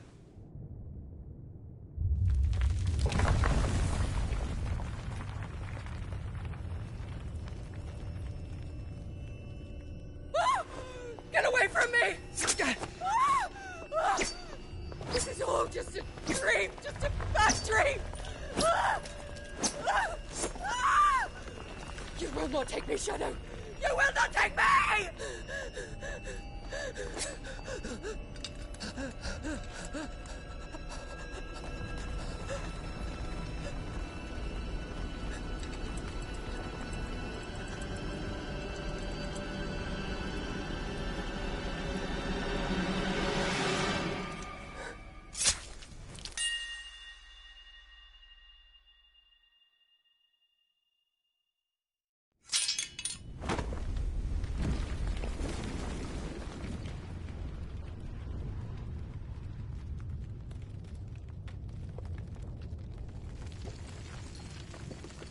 Mother.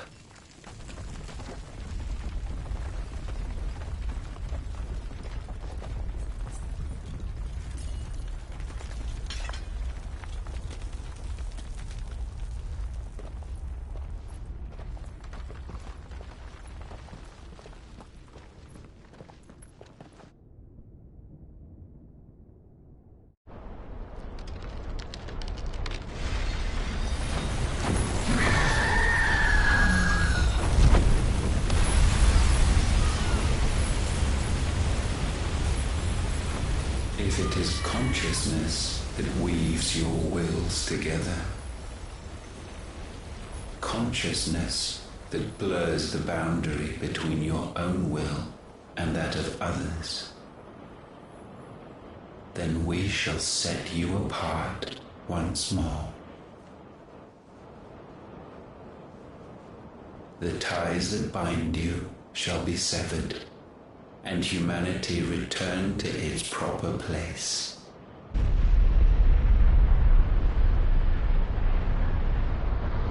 By primogenesis shall a new age of reason begin.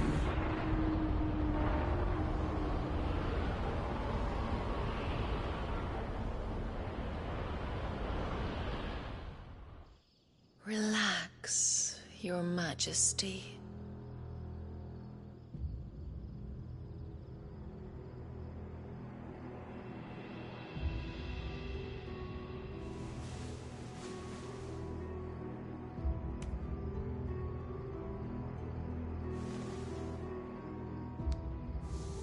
Don't you want to play? It's been a long time. If that is your wish. Men, you are as meek as all the others.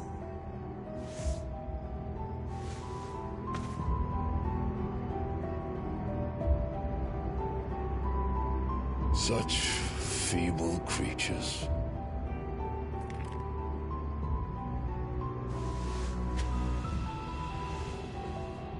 Gifted the power of icons, yet slaves to fickle emotions which usher you to your doom.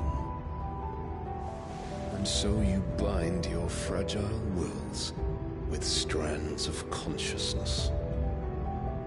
The wretched handiwork of a wretched people. The sons of fire were united at last, and for but a moment their flame burned bright. Soon Muthos shall become our perfect vessel. And then shall the world be remade. Not before the bonds are severed, of trust, of respect, of love. Only when every strand of consciousness is cut away, may Muthos return to our side. By primogenesis shall all be undone. Mankind shall be rid of his wretchedness, and Muthos of his will. But while he yet clings to it, he has the power to forge bonds anew. And so we bid you, find Muthos, and sever every one. To destroy that which has no physical form, you ask the impossible. There is nothing your black blade cannot cut, Odin. We shall unite with Muthos, and bring forth a new world. So long as our vessel remains unclaimed by humanity. It shall be done, Master. My will is yours.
How is your brother?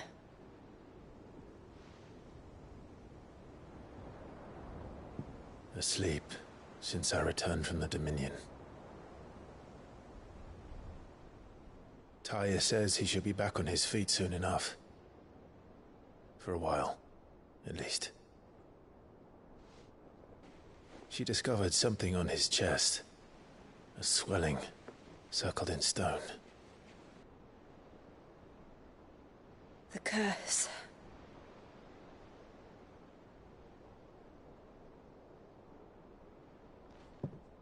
For every mountain we climb, another rises up to greet us, doesn't it? It's never ending.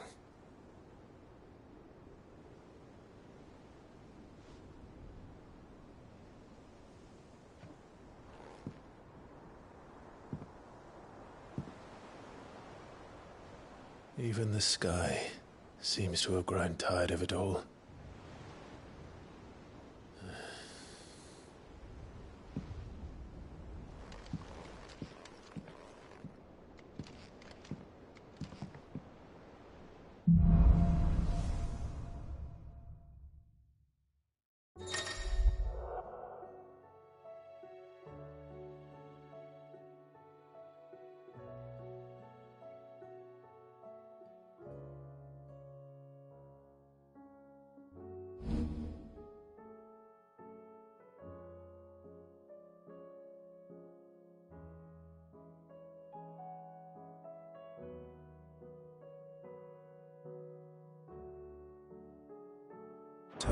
happy if I disturb Joshua.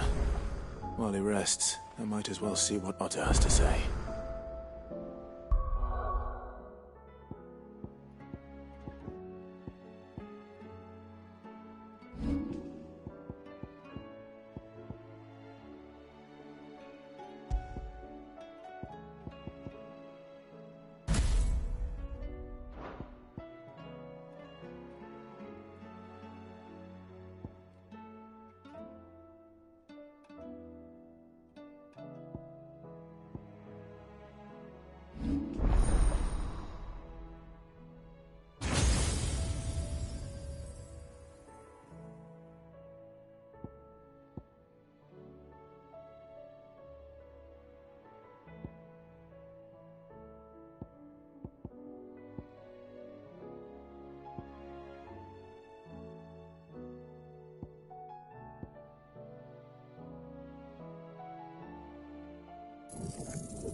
So, will it be?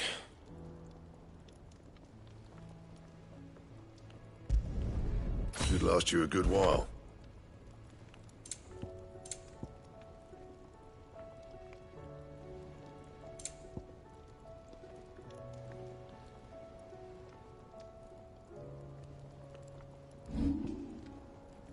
And? So what do I owe the honor? Fretting about us guys. Unless that is... I'll keep the full job.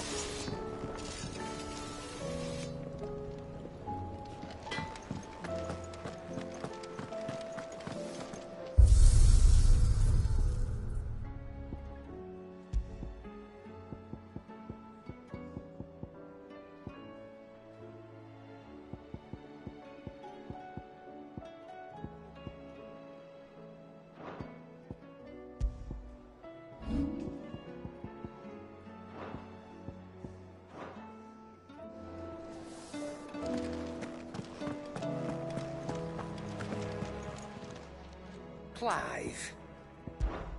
The whole realm's in chaos. But as the old saying goes,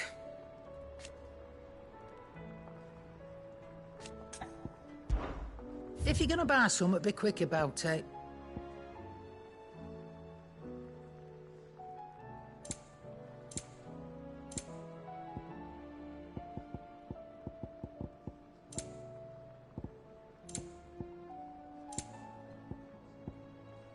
Is that all?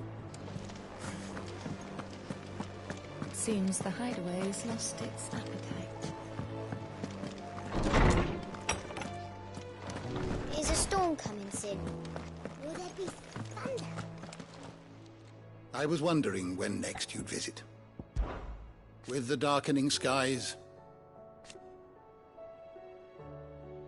But be that as it may,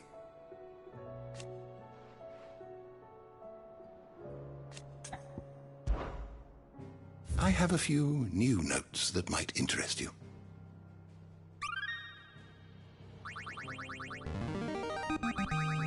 Now this, I believe you will find most interesting.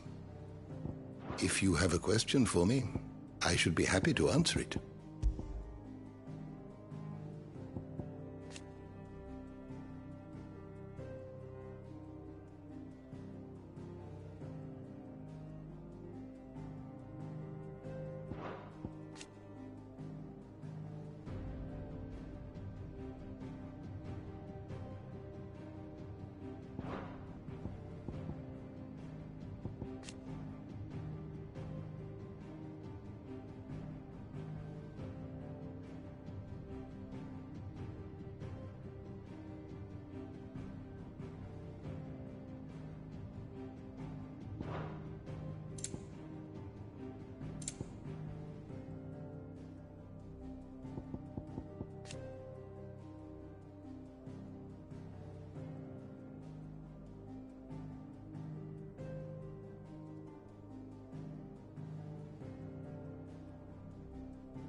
Did you learn everything you needed?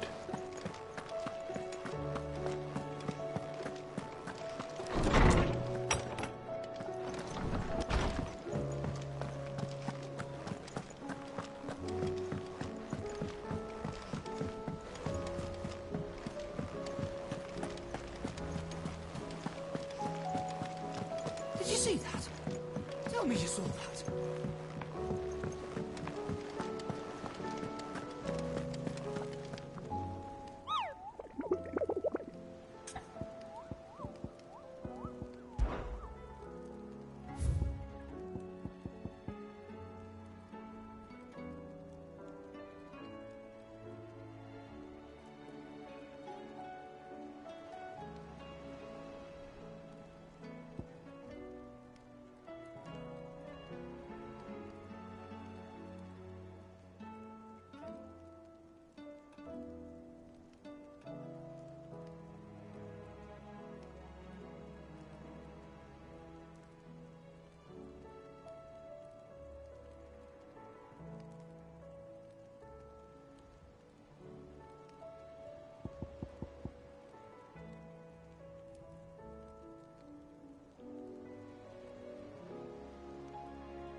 Otto, how fares the realm?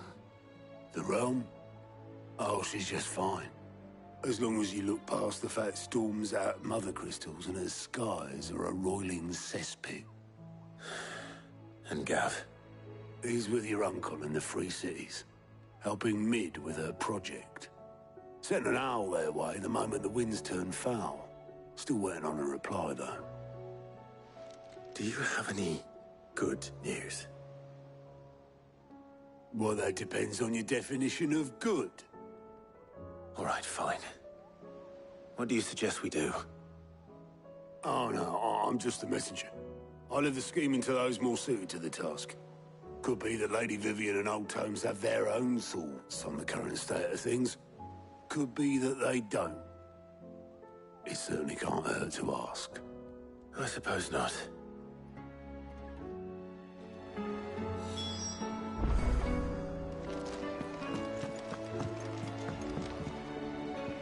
How is it that every one of your little excursions presages some inexplicable catastrophe? Not that you are to blame for the Dominion's fate. No one could have predicted the actions of the Crown Prince. I'm sorry I couldn't save your home.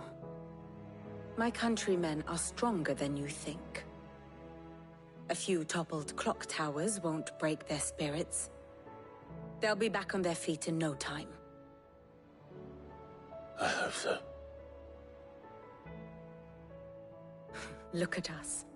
Bluer than a pair of bog crabs. Tempting though it may be, sulking will not help us find a solution to this mess. You believe there's one to be found? I don't know. But I am certain we're more likely to find it if we first examine the facts.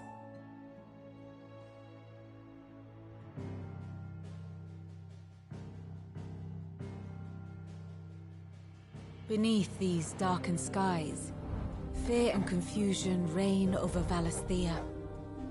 Oh, the lands around the fallen Mother Crystals had already begun to wilt for want of ether. But not like this.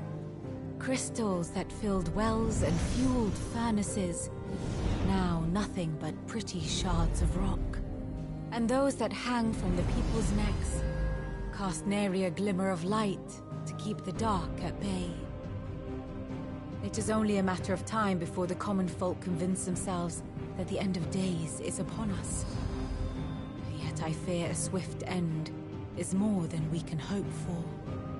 While most of the world thirsts for ether, the remainder drowns in it, spawning Akashic in droves. And amidst the hordes of mindless beasts, with magics as like to fail as function, even the strongest nation would falter. Rosaria and the Iron Kingdom teeter on the brink of collapse, while the tragedy in Twinside has all but paralyzed the Holy Empire. Dhalmekia fares little better. Rumor has it the ministers fled the capital after the fall of Drake's Fang, leaving their beloved republic to crumble. Waloed, meanwhile, moves in earnest. The Einherjar has been sighted off Storm. The world, in short, is in chaos. It would seem our civilization was nothing but a castle of sand, to be washed away at the whim of the waves.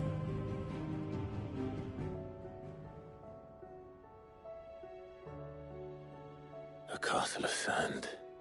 Not my best flourish, but it seemed fitting. The reports I've received are considerably more blunt in their appraisal. Without the protection of their nations, it will fall to the people to defend themselves against those who would take what is theirs. Which is only ever going to end one way. Defending a farmhouse against a band of chocobo thieves is one thing, but pitchforks and palisades will do little to stall an army's advance. Should the King of Waloed deign to invade, there would be none to stop him. None but us.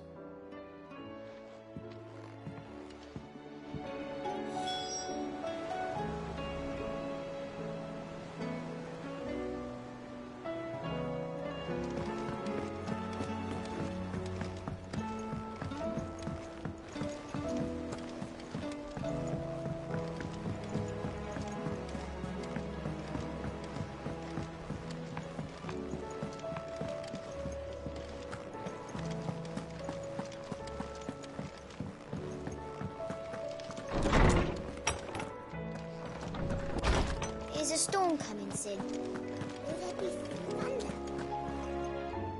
Let me guess. You're here about the skies. Is there anything you don't know, Lawsman? It doesn't take a court astrologer to augur the obvious. As for what has disturbed the heavens, that, I believe, is a question the Fallen might be better placed to answer than I. And on the 6th day did the gods tear the sun from the firmament, visiting darkness upon their prideful sons and daughters. But I dare say you remember your childhood lessons on the sins of Zemeckis only too well. You think they're connected? That Ultima was one of the gods responsible? Well, he has certainly exhibited powers that we mortals would associate with the divine. There is nothing divine about him. But he wouldn't be the first god of whom that could be said, now would he? Yet for all the fairy tales that tell of the sins, there is almost nothing in the way of actual historical accounts. Had I the Journal of Moss the Chronicler, I may have been able to tell you more, but alas, I fear all remaining copies have been lost to time. You will forgive me, I hope? Certainly not. Because there is nothing to forgive. Even without this journal, you've provided us ample wisdom. And we will always be grateful for it. Perhaps Otto will be more inclined to share his thoughts when he hears what the others had to say.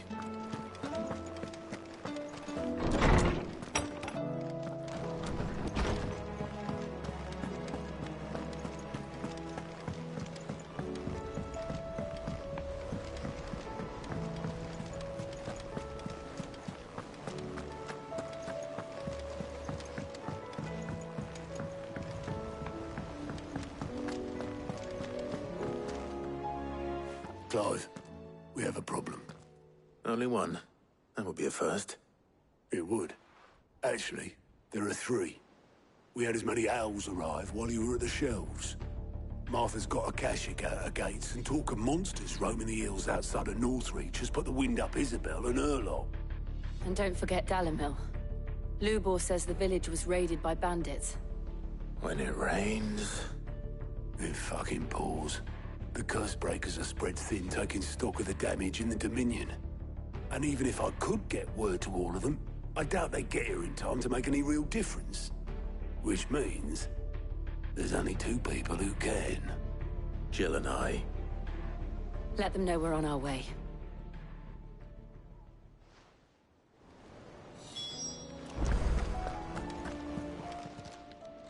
How are you doing? I don't mean to be gloomy.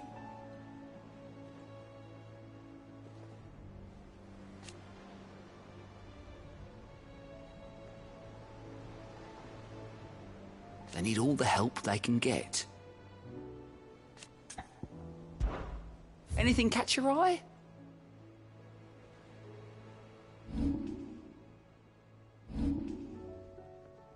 Always something in there.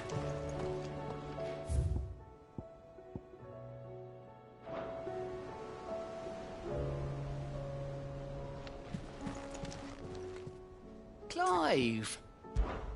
Anything catch your eye? Always something in there.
please.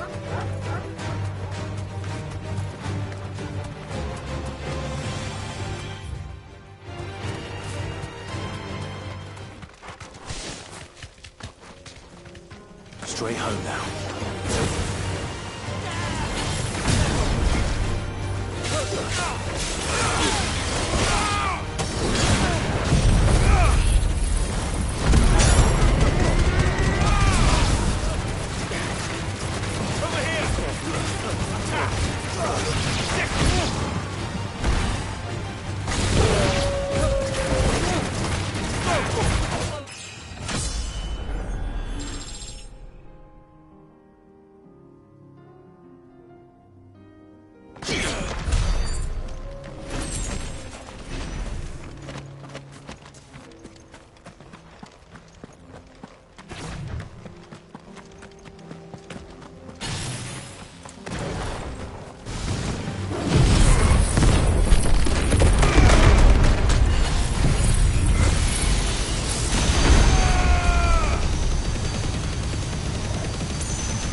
all, eh?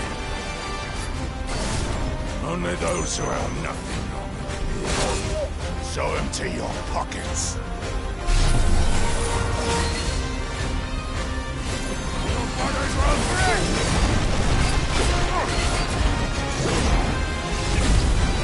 Let's have some fun!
A deserter turned outlaw. We were more similar than he knew.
No more vengeance. No more war.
Ready, go?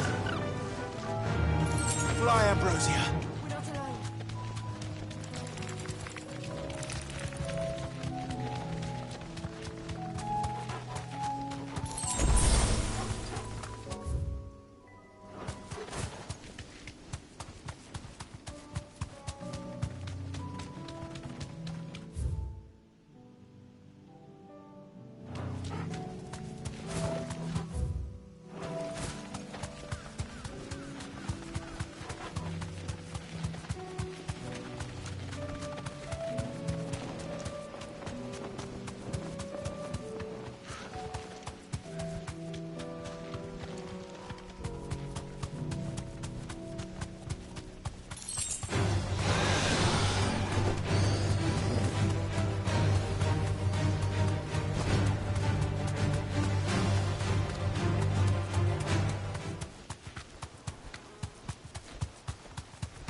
This beast isn't to be trifled with.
This one. Throw over here.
Over here!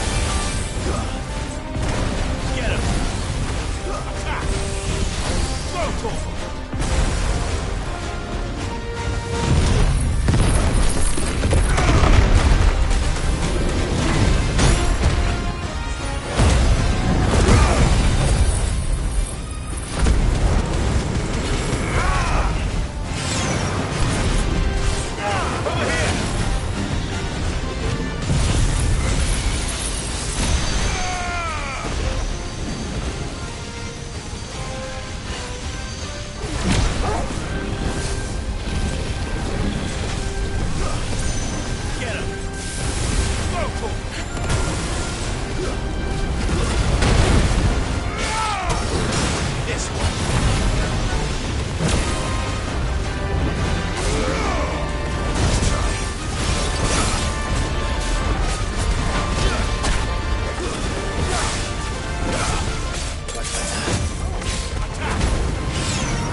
Definitely not to be trifled with.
I'll be taking you all to a storehouse in the Bales. Leave anything you don't need. Fine.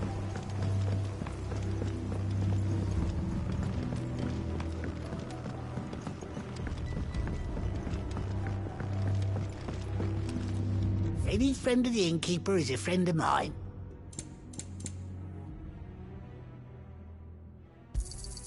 I hope it's to your liking.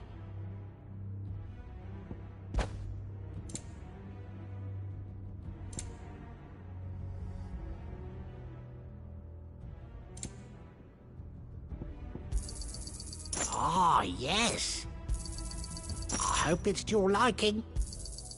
Ah, yes.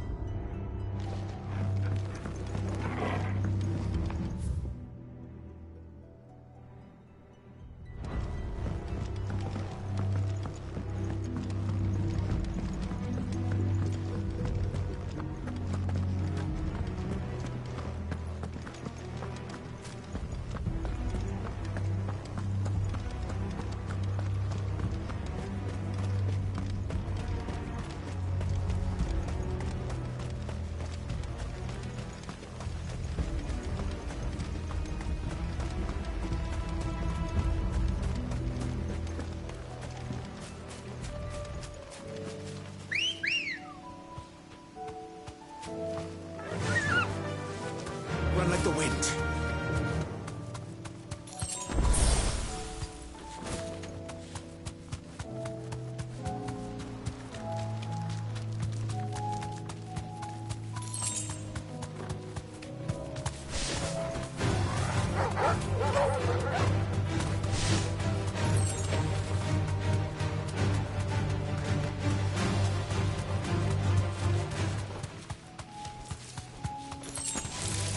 Time to fight.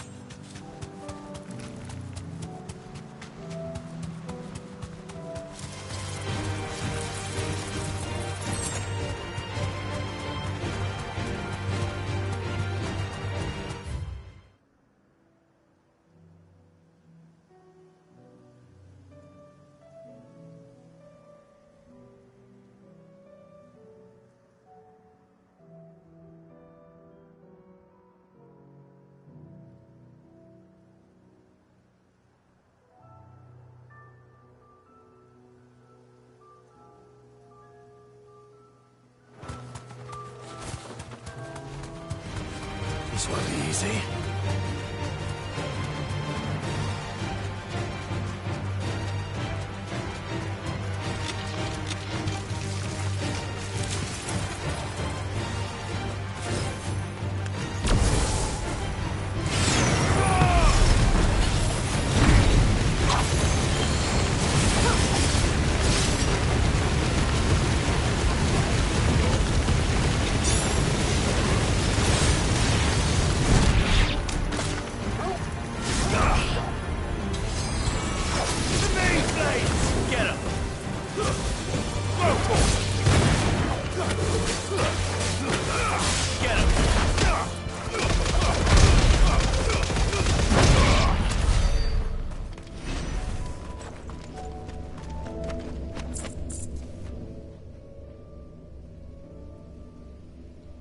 This one's awake.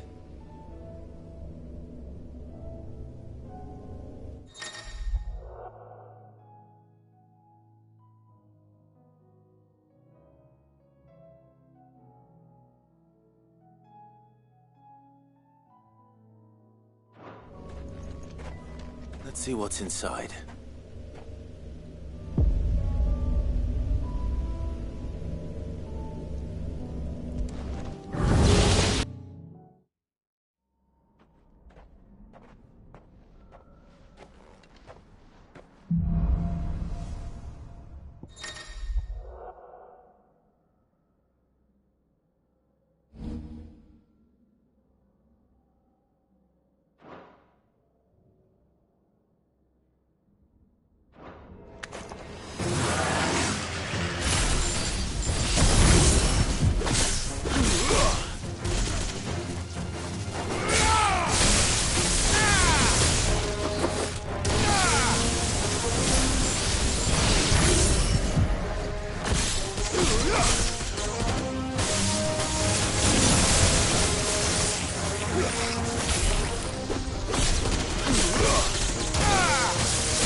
stables go.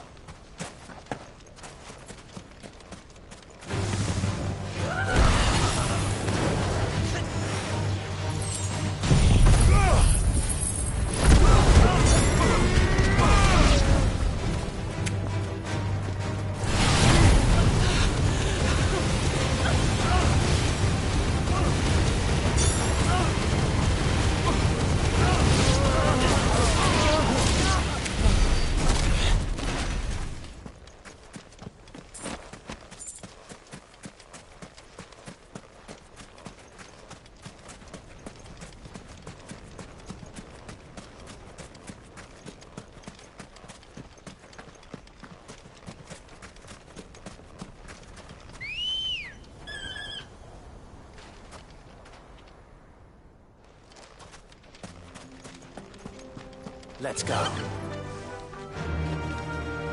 Fly, Ambrosia.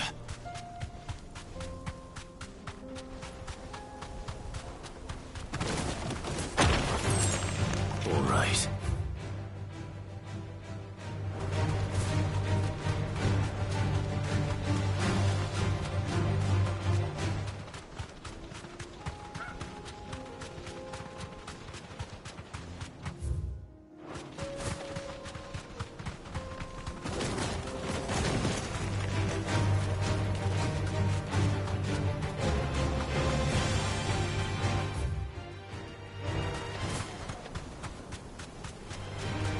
Holding back.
run like the wind.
Straight home now.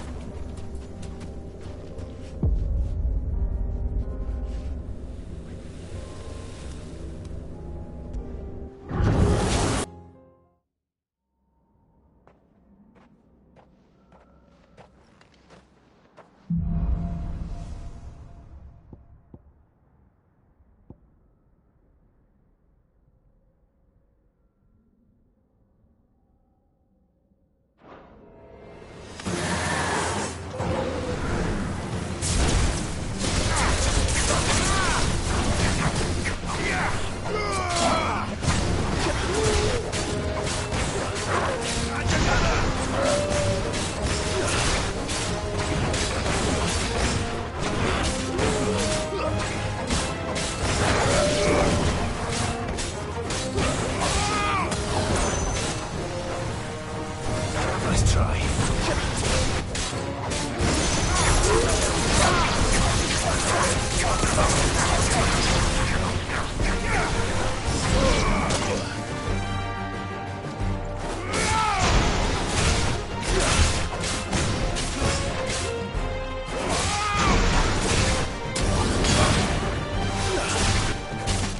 It's over.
needed that.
Fucking thieving bastards! Sid! Your new companion appears much more formidable than your uncle. Should I be worried? You haven't been introduced. Jill, Clive has told me much about you. All lies, I'm sure. Your Stolas said that Dalimil has a bandit problem. Indeed. Although, you're a little late. They left with our food and guild days ago. Any idea where they went? The desert's a big place. Your guess is as good as mine. But the fact is, I have more immediate concerns. What did you say to me? What did you say? Ah, as if by magic. Let's just say we've yet to reach a consensus about how to solve Dalimil's little problem. And at this rate, it won't be the actions of the bandits which prove to be our undoing. It will be our own. I've tried reasoning with the dissenting parties, but even the Desert Hare has limits. Perhaps we could talk to them. What makes you think they'll listen to us? What makes you think they won't? She makes a fair point, Sid. And you won't have wasted much of your precious time if you fail. They're just across the courtyard.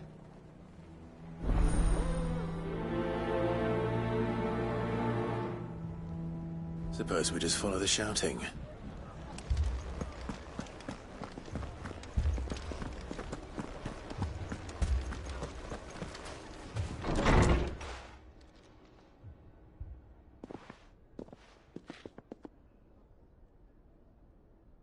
You wouldn't talk like that if it had been your men whose throats were slit.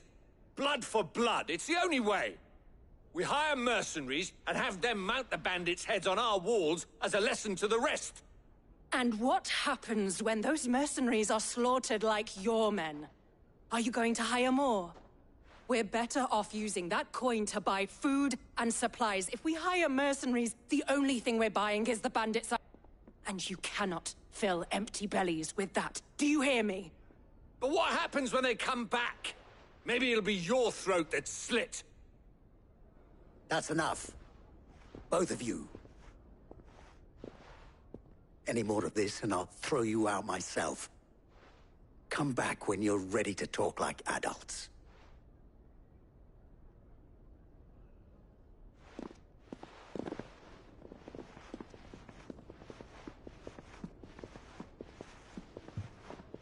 Victor.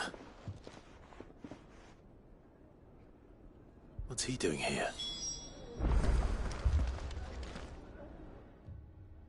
Sid.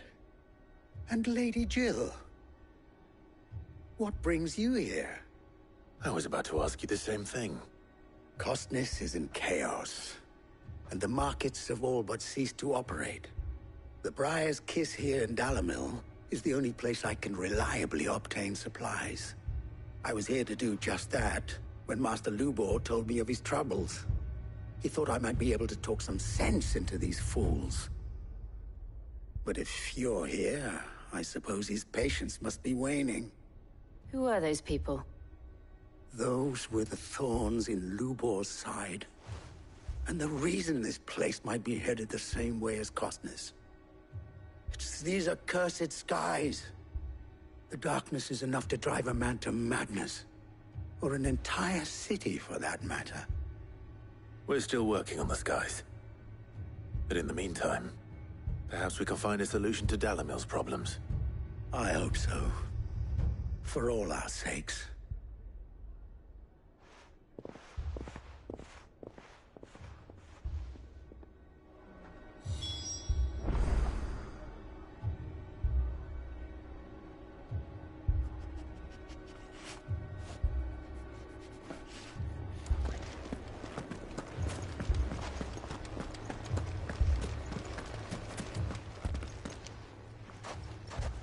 So, you see my predicament?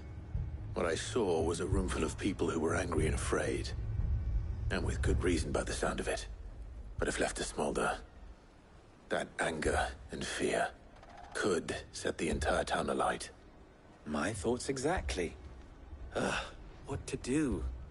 Both sides wish to protect their homes and livelihoods, if only they could agree on how. But as long as they are divided, we are vulnerable. And if there's one thing bandits like, it's an easy target. What would Sid the Outlaw suggest? Well, if it were my namesake, he'd let them choose for themselves, and be on hand to pick up the pieces when it all went wrong. That sounds like a recipe for disaster. A recipe for disaster is precisely what it is. But perhaps that realization would be enough to make them question the ingredients.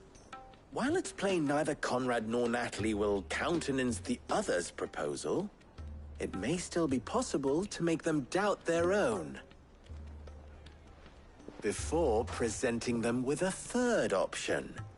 And that would be? To pool our resources and save the city ourselves. Why fight each other?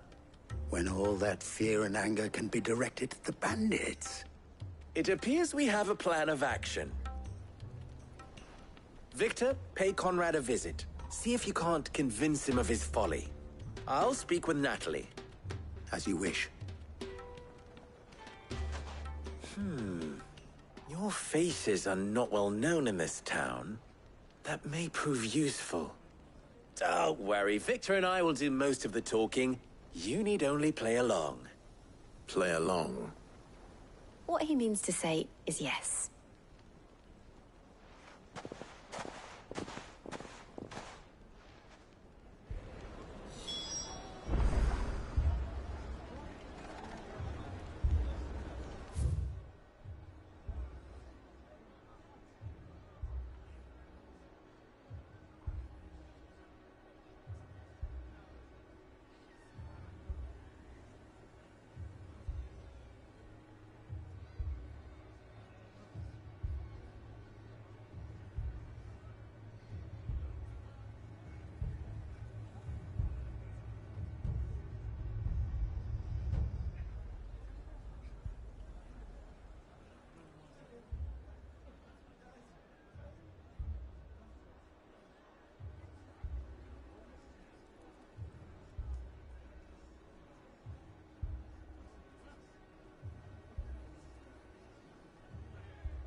Picture it, Conrad.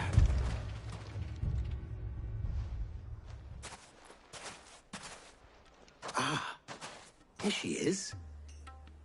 The Lady of the Spear herself.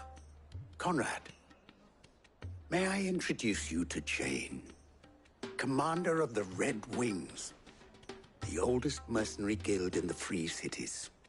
A pleasure, my lady. The pleasure is all mine. As I told you, I summoned the commander here from Canver to inquire about a contract. Victor says you told him no. That there aren't any men left to hire. Is that true? True as the crystals cracked. Nobles came and claimed every last one worth his salt. And not just from us Red Wings. You know of the 7 high houses. There must be 2 swords assigned each one. Granted, we have a few boys left. If it's boys you're looking for. Well, Conrad, are you saying that Dalamil's finest cannot defend this town better than a gaggle of unblooded striplings? That a band of beardless youths could better avenge the deaths of your brave men than you yourselves? Absolutely not. We'll show those bastards who they're dealing with.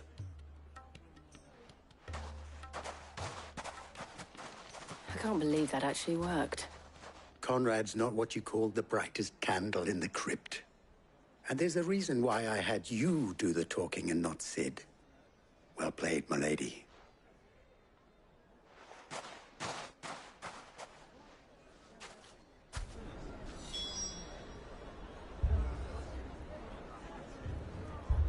Then let us band together and show these brutes that Dalimil is not to be trifled with. My shop? If I had my pickaxe, I would... I mean, it may still be possible to buy something. Ah, here he is now. Natalie, allow me to introduce Lord Underhill of Randalar's prestigious League of Merchants. Lord Underhill. At your service. Underhill? I was just telling the good lady of our conversation, my lord, and how you were lamenting the state of the capital's stores. Lubor says that not only are the granaries almost empty, but that war and the Blight mean this season's harvest won't be enough to fill them for winter. Indeed, certainly that is the case. The nobles in the capital are buying up the city's stocks of barley and wine, driving the prices higher than most commoners can afford. It is only a matter of time before the peasants revolt. It is worse than I thought. If what Lord Underhill says is true, I fear we have little hope of supplementing our stores, meager though they regrettably are. And while I applaud your endeavors to dissuade our more bellicose citizens from seeking vengeance, I sense Conrad is not wrong in his assessment of the bandits' likely return. Which means that now, more than ever, we will need to secure what little we still have. Food, weapons, herbs, everything. If our humble town is to endure not only this hardship, but those that are certain to follow, we must stand united. All right. If it will help to protect my home, I'll do it. But you needn't have gone through this charade.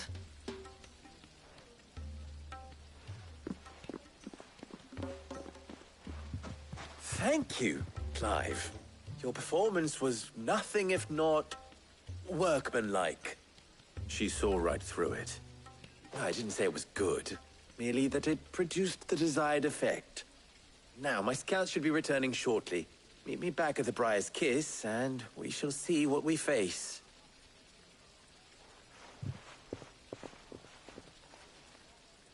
I'm not convinced our roles in this ruse were entirely necessary. I don't know. Conrad seemed quite taken with you.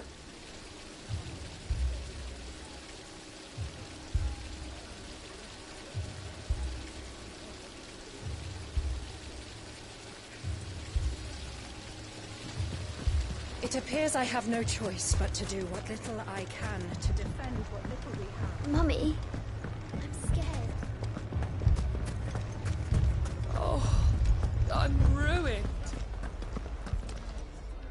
Good news, Sid. Both Conrad and Natalie have somewhat gracefully accepted their new roles. With time, they may even learn to. Time no longer appears to be the luxury it was before lunch. I take it your scouts found the bandits. Technically, it would be the bandits who found my scouts. It appears they march for Dalimil as we speak. All of them. You're not serious. They don't just want food, they want the whole damn town.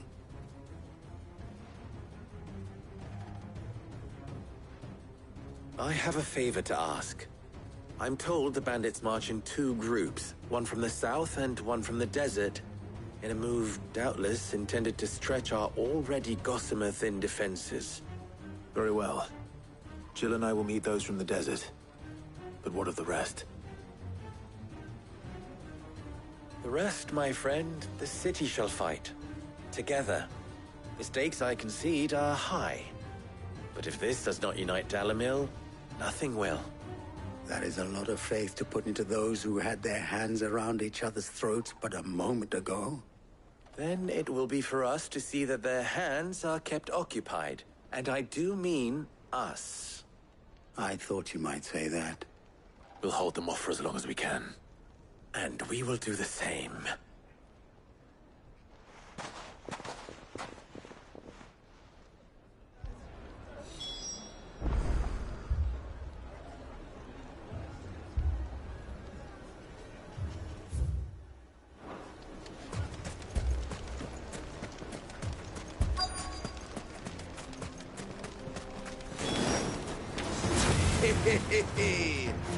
No women folk have come to Rugnas.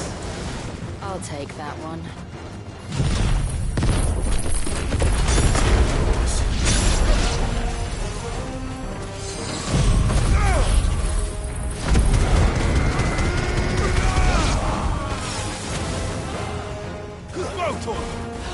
Get him!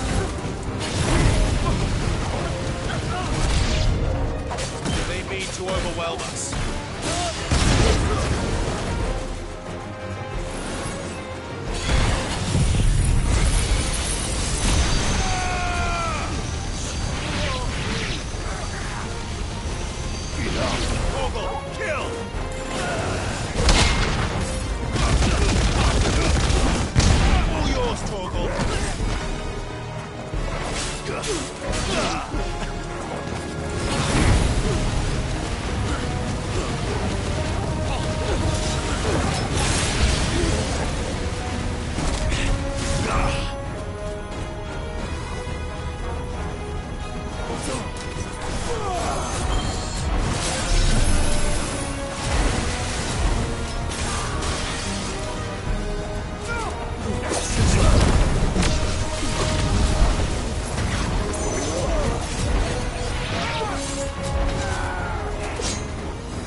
The townspeople. Could they have held out? I don't hear any fighting. What do you think? That we should hurry.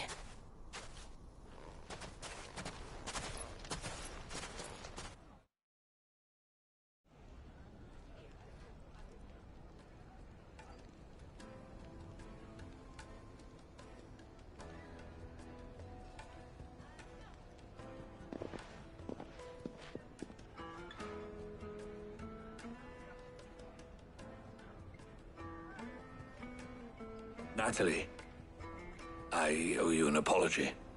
You did well out there. The inn would have been lost had you not held the line. Without you, there would have been no line to hold. You saved us, Conrad. You saved Dalimil. We all saved Dalimil.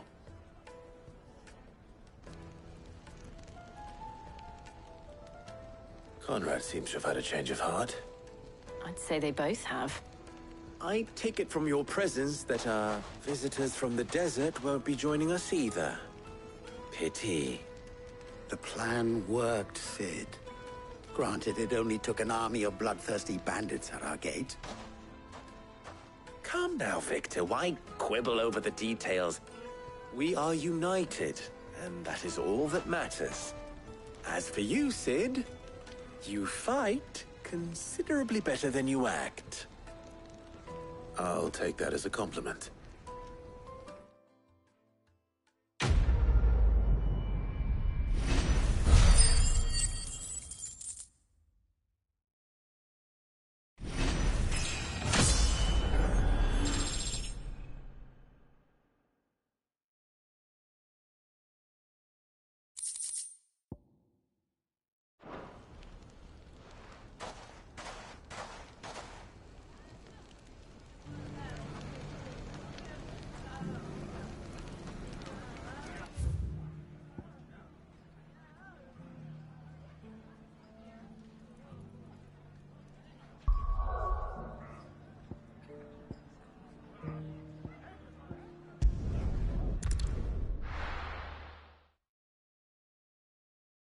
First we find Isabel.